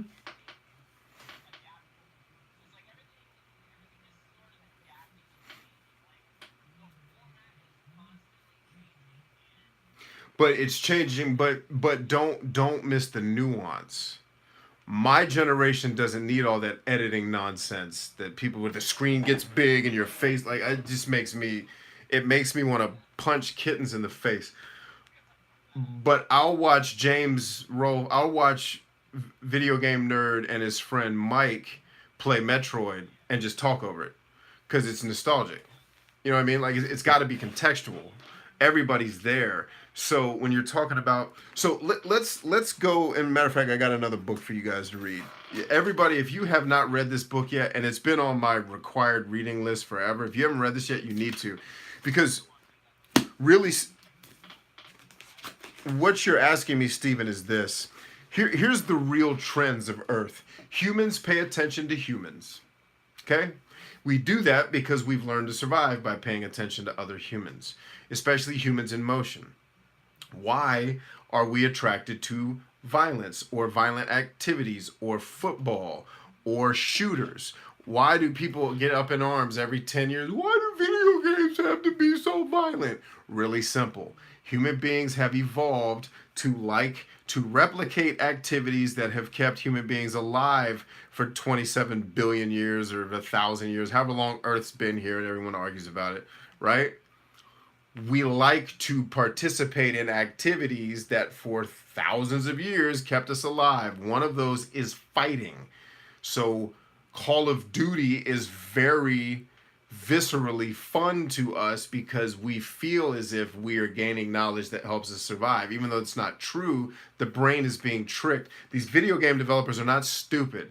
There are clinical psychologists that work on TV shows and video games. All right? It's the truth. So they know that about us. It's why all video games have shooting in them, because we've learned from thousands of years that fighting each other is how we've stayed alive. And wrestling or playing football is replicating that, and it's helping us sharpen our skills for a survival that, because now we have what's called an evolutionary mismatch. We're never in danger ever again of a saber-toothed tiger chasing us down. But we still like to simulate it because we learned, for the DNA that's in us learned thousands of years ago that that's how we survive. So don't look for the micro trends, look for the macro trends. Voice is more important than video. I don't think a lot of people understand that.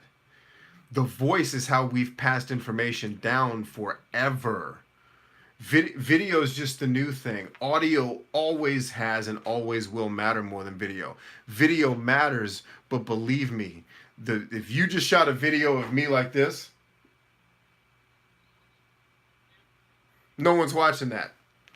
Well, it's crazy people. Like I don't know. I might watch it because it helps me go to sleep. The point is the compelling nature of the stories I'm telling are what wins. When you put video behind it, it just makes it easier to watch because the dopamine is going crazy in my head because the pictures keep changing. It's a psychological game. So don't focus so much on, oh, what's the next micro trend I need to catch. Focus on the trends that never change, which is we pay attention to other human beings, we replicate activities that have helped us survive forever. Audio will always win. Written word will win for until we figure out how to telepathically give people information. But video and audio are always going to win.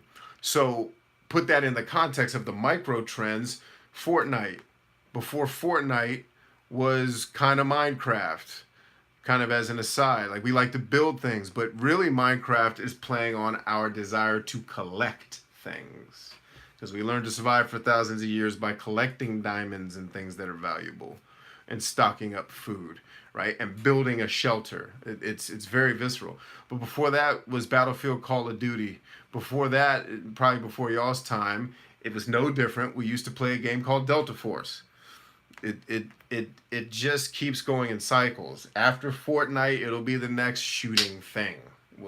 We will be shooting everybody in the face until America invents whatever the next thing is we're going to shoot people with. Those things aren't going to change. It's just figuring out what the next move is going to be. Let's see. We got some comments here. Let's see. Howdy Ethan, if I'm reading it right, says, "What's up? What's up?" iFlame says Fortnite will fade out. Dark Feathers says, "Hey, what's up, my dude?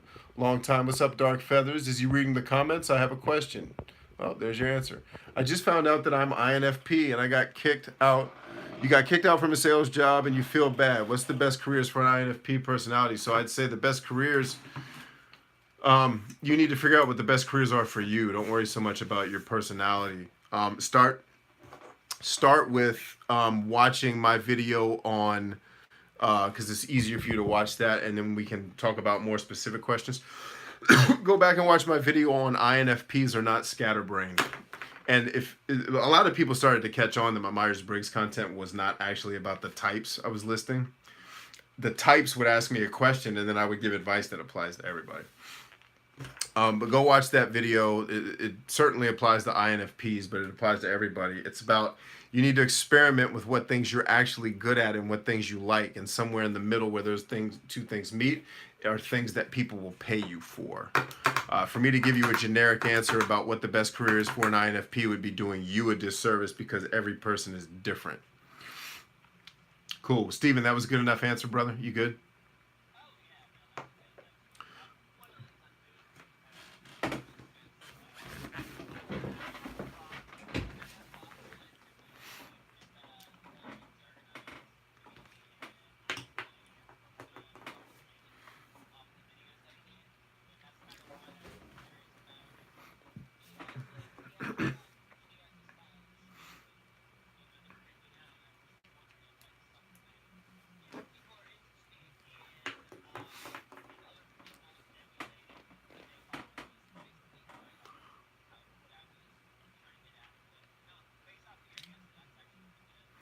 Yeah, I mean, you got to remember too. Jesse is has a heavy following. So remember, never forget. At some point, the content then becomes about people following you, not what you're talking about. Like I have not gotten to the point yet where I can make anything and my audience will come looking for it and just watch it. I haven't built that much trust and rapport yet. People still come to me with questions about INFJs and INFPs because they're very curious. And I have added value, but I haven't added so much value that I'm just going to watch everything he does because I like it. I do have that value with a handful of people who have followed me across everything I've done, but it's a small percentage. Eventually, as your audience grows, that percentage gets bigger. Where Jesse can pretty much do what he wants, and people are going to watch it at least out of curiosity, right? Because he's built for years. He's been adding valuable content to people.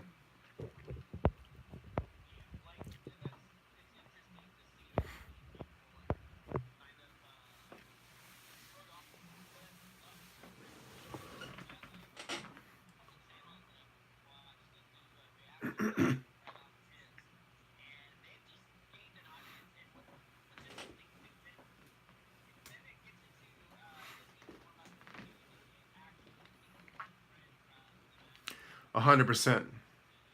100%.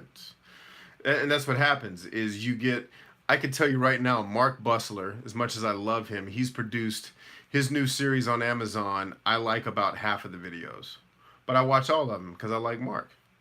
He covers games that I'm like, oh, come on, Mark, really? Like if I'm like, it can't even get me nostalgic, and I'm old. I'm like, oh Jesus, we're gonna watch this crappy version of Space Invaders, but it's Mark, so I'm gonna watch it because that's my homie, man.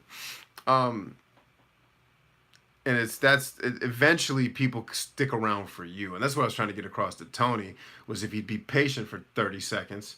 What he's going to find out is it doesn't matter what he makes down the road. People are going to stick around because they like Tony. Especially if you use my yoga pants idea. All right, so we got let's see, doing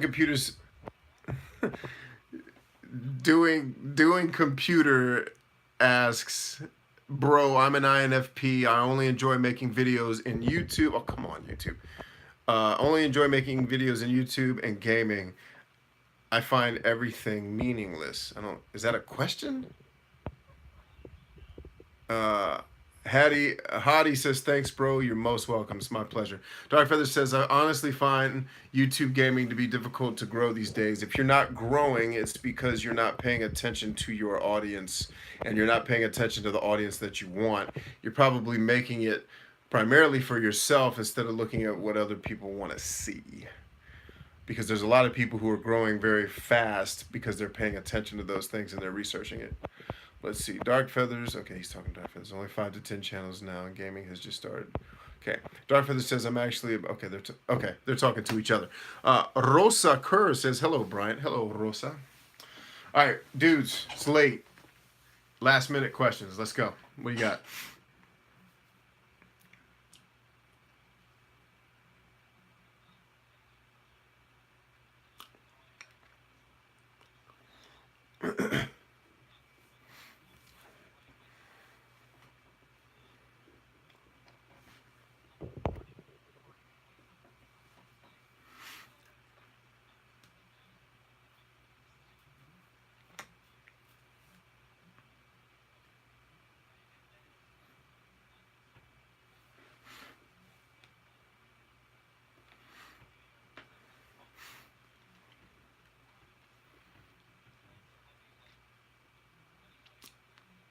You realize that you're being arrogant and narcissistic because you think you get to decide what the better take is. Your audience decides. Put it out and let them tell you.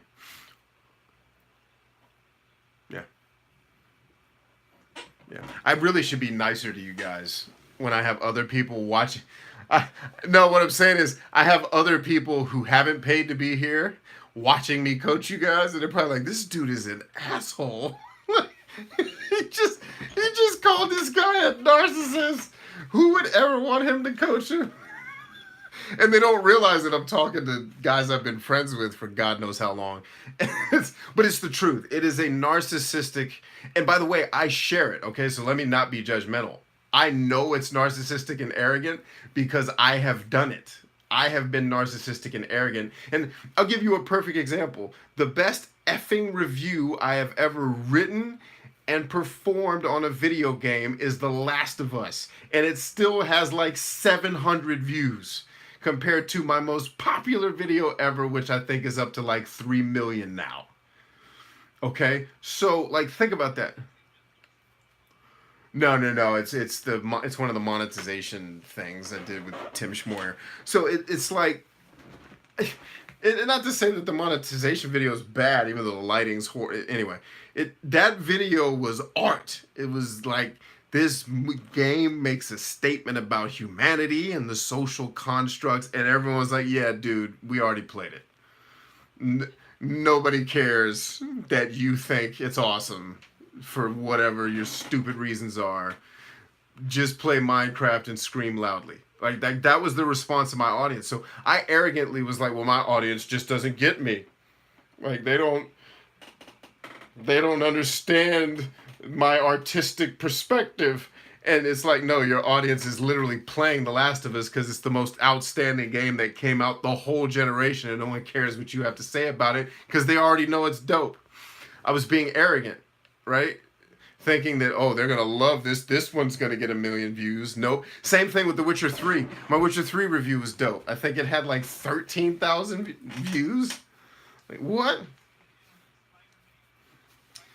Is it actually good? I don't want to play it if it's whack. Okay. Okay. But so the point is, I've been arrogant and narcissistic too. Like, I built that video, it was self service to me. Like, why can't every video game, if it's going to tell me a story, do it this well? Because I think 99.9% of video game studios suck at actually delivering a story. Not that they can't write one, they can't deliver one in a way that doesn't come across as ridiculous. And finally, a company did it. The question that the game poses to the entire audience is, should humanity be saved? And by the end of the game, you get an answer. And it's probably not the answer you think it is. And it's amazing. And they're like, yeah, we know. We played it 6 months ago when your stupid self was reviewing Banjo-Kazooie or whatever thing you were doing. And so it's you have to understand that you don't get to decide what the market thinks is. Like, McDonald's is still in business, guys. Are you tracking that? McDonald's is literally poison. Have you ever let a McDonald's milkshake melt? Do it. But everybody go buy a McDonald's milkshake tomorrow and let it melt. Take one sip and tell me that doesn't taste like somebody's mucus from their throat. Let it melt. Get a milkshake, let it melt, take one sip. You'll never eat McDonald's again. And it's still in business. Why? Because the market voted that we like our hamburgers to have high fructose corn syrup in the buns because it tastes good. We don't care how healthy Elevation Burger is. I want McDonald's. It doesn't matter. Like, yes, it's poison. It sucks. Nobody should ever eat it. But billions and billions of hamburgers sold, Chief. It's on the sign. Like, they won. I don't get to choose what I don't get to be romantic about it. Gary says it all the time. I don't get to be romantic about what the market determines is the winner. I just get to react to what the market says. So you have got to remember that your audience is going to tell you what's amazing. And by the way, it doesn't mean that I stop making The Last of Us videos if that makes me happy and it does serve a part of my audience. It just means I have to manage my expectations when I make it, to not be arrogant to believe that this great prose that I wrote, however long ago it was, my audience just didn't understand. Like, no, they understood plenty. They just didn't care. Get over yourself is what I had to tell myself, because at the time it was really disappointing. I put a ton of time into making that video, but more importantly, I felt like philosophy is always my strength when it comes to, I'm not a critic. I'm more of a video game philosopher, right? I don't care about critique. The controls were unintuitive. Like, fine, who cares? Grand Theft Auto has had crappy controls from the beginning, and everybody still plays that. Me telling everyone the control sucks not going to help anyone, right? So I went more the philosophy route. But I had an acquaintance of mine on Reddit basically read me the riot act in a positive way. He's like, dude, nobody cares. Like, literally no one wants to listen to all that crap. We just want to either play the game or watch you be stupid. And I was like, okay, noted. And that's why I don't do that content anymore.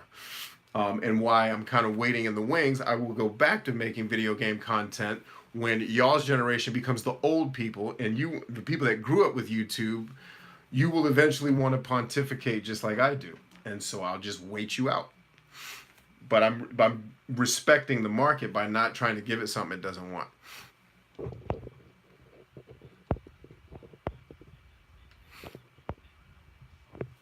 You don't. Oh my God! Like, the songs that the market picks as the good ones. Ugh.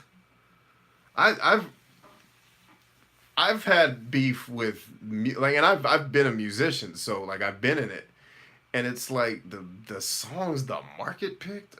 This one, Like I remember when Tupac was hot. Like the songs everybody liked off his last album, the one where he was still kind of alive, like right before he died, and I was like, what?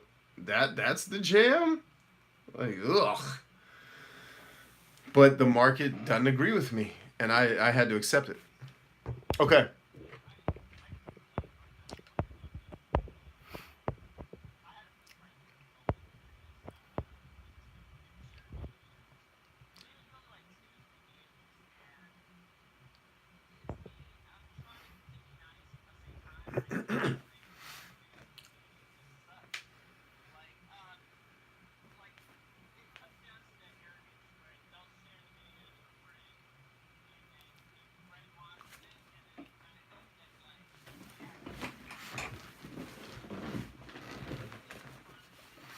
Right.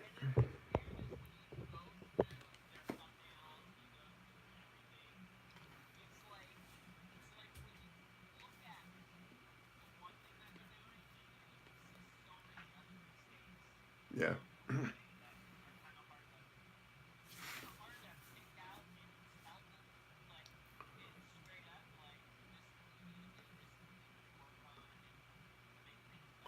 Right.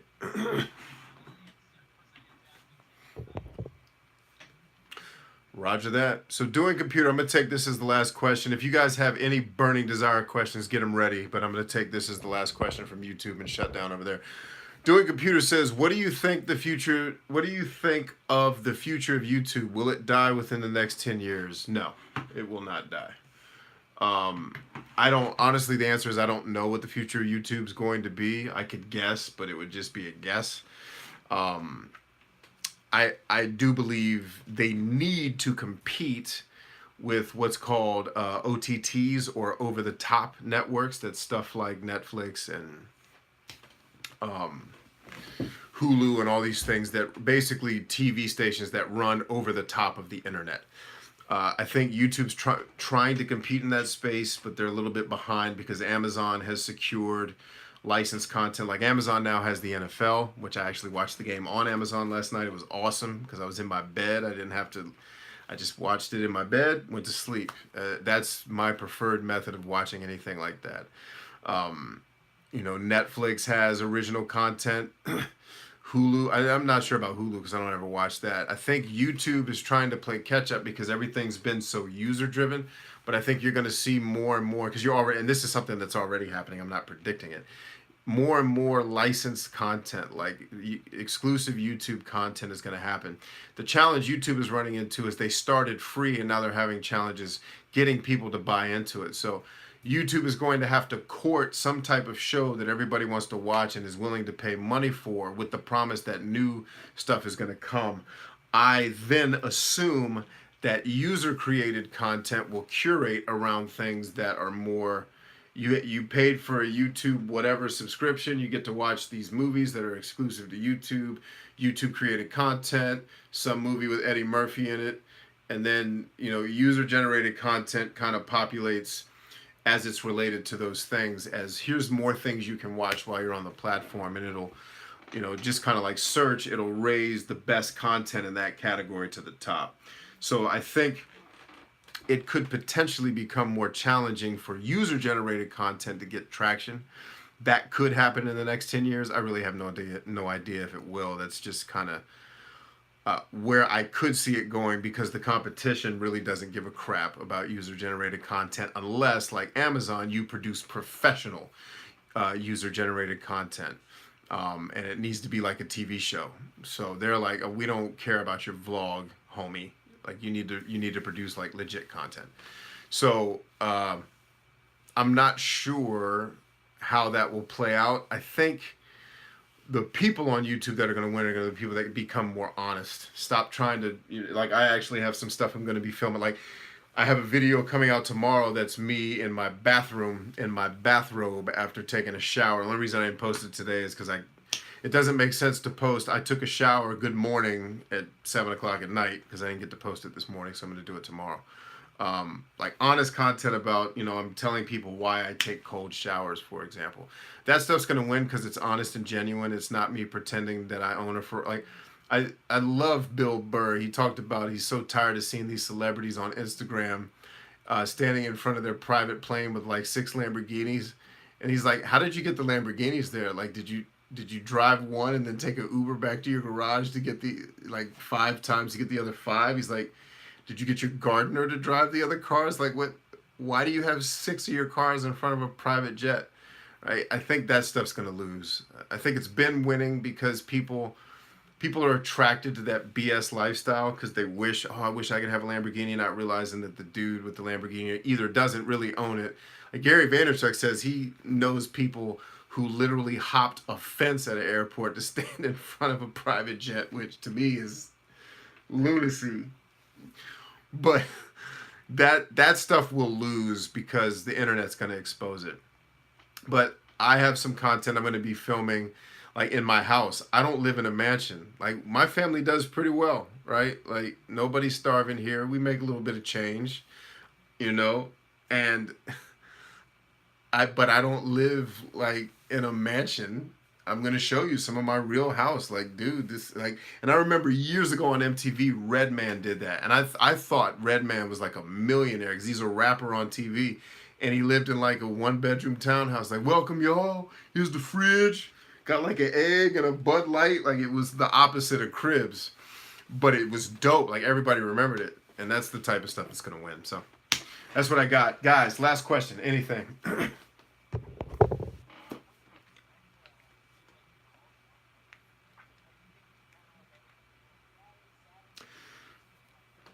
So everything has been somewhat sporadic since we started because of my schedule, my clients and everything, blah, blah, blah, blah, blah.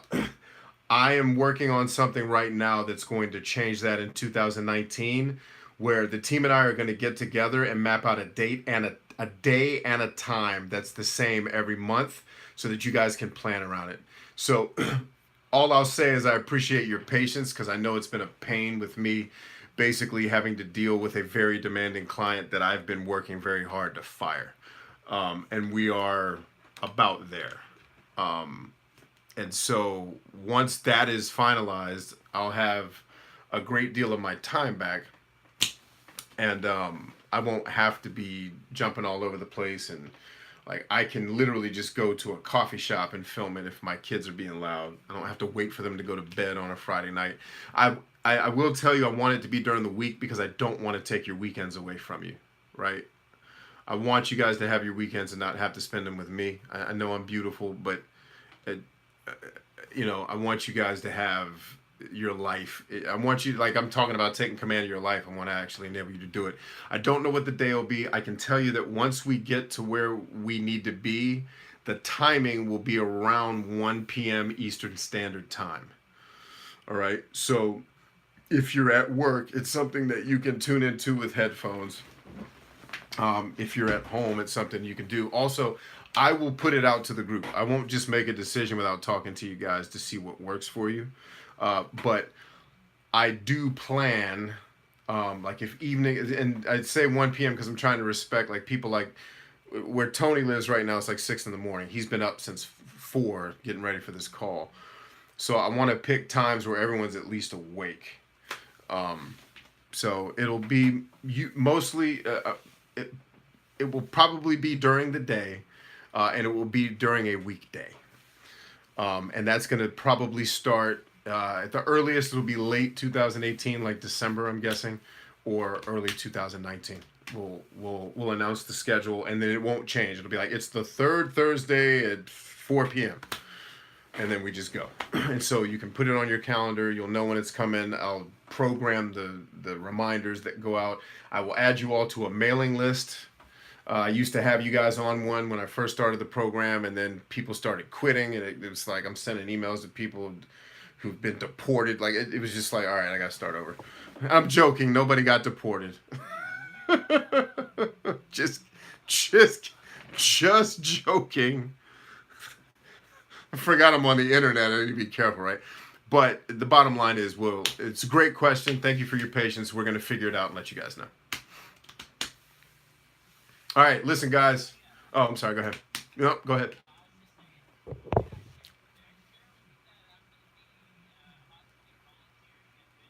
Yes, you did, and I was hyped. Yes, I think yeah, I responded to that. Yeah, it's freaking awesome.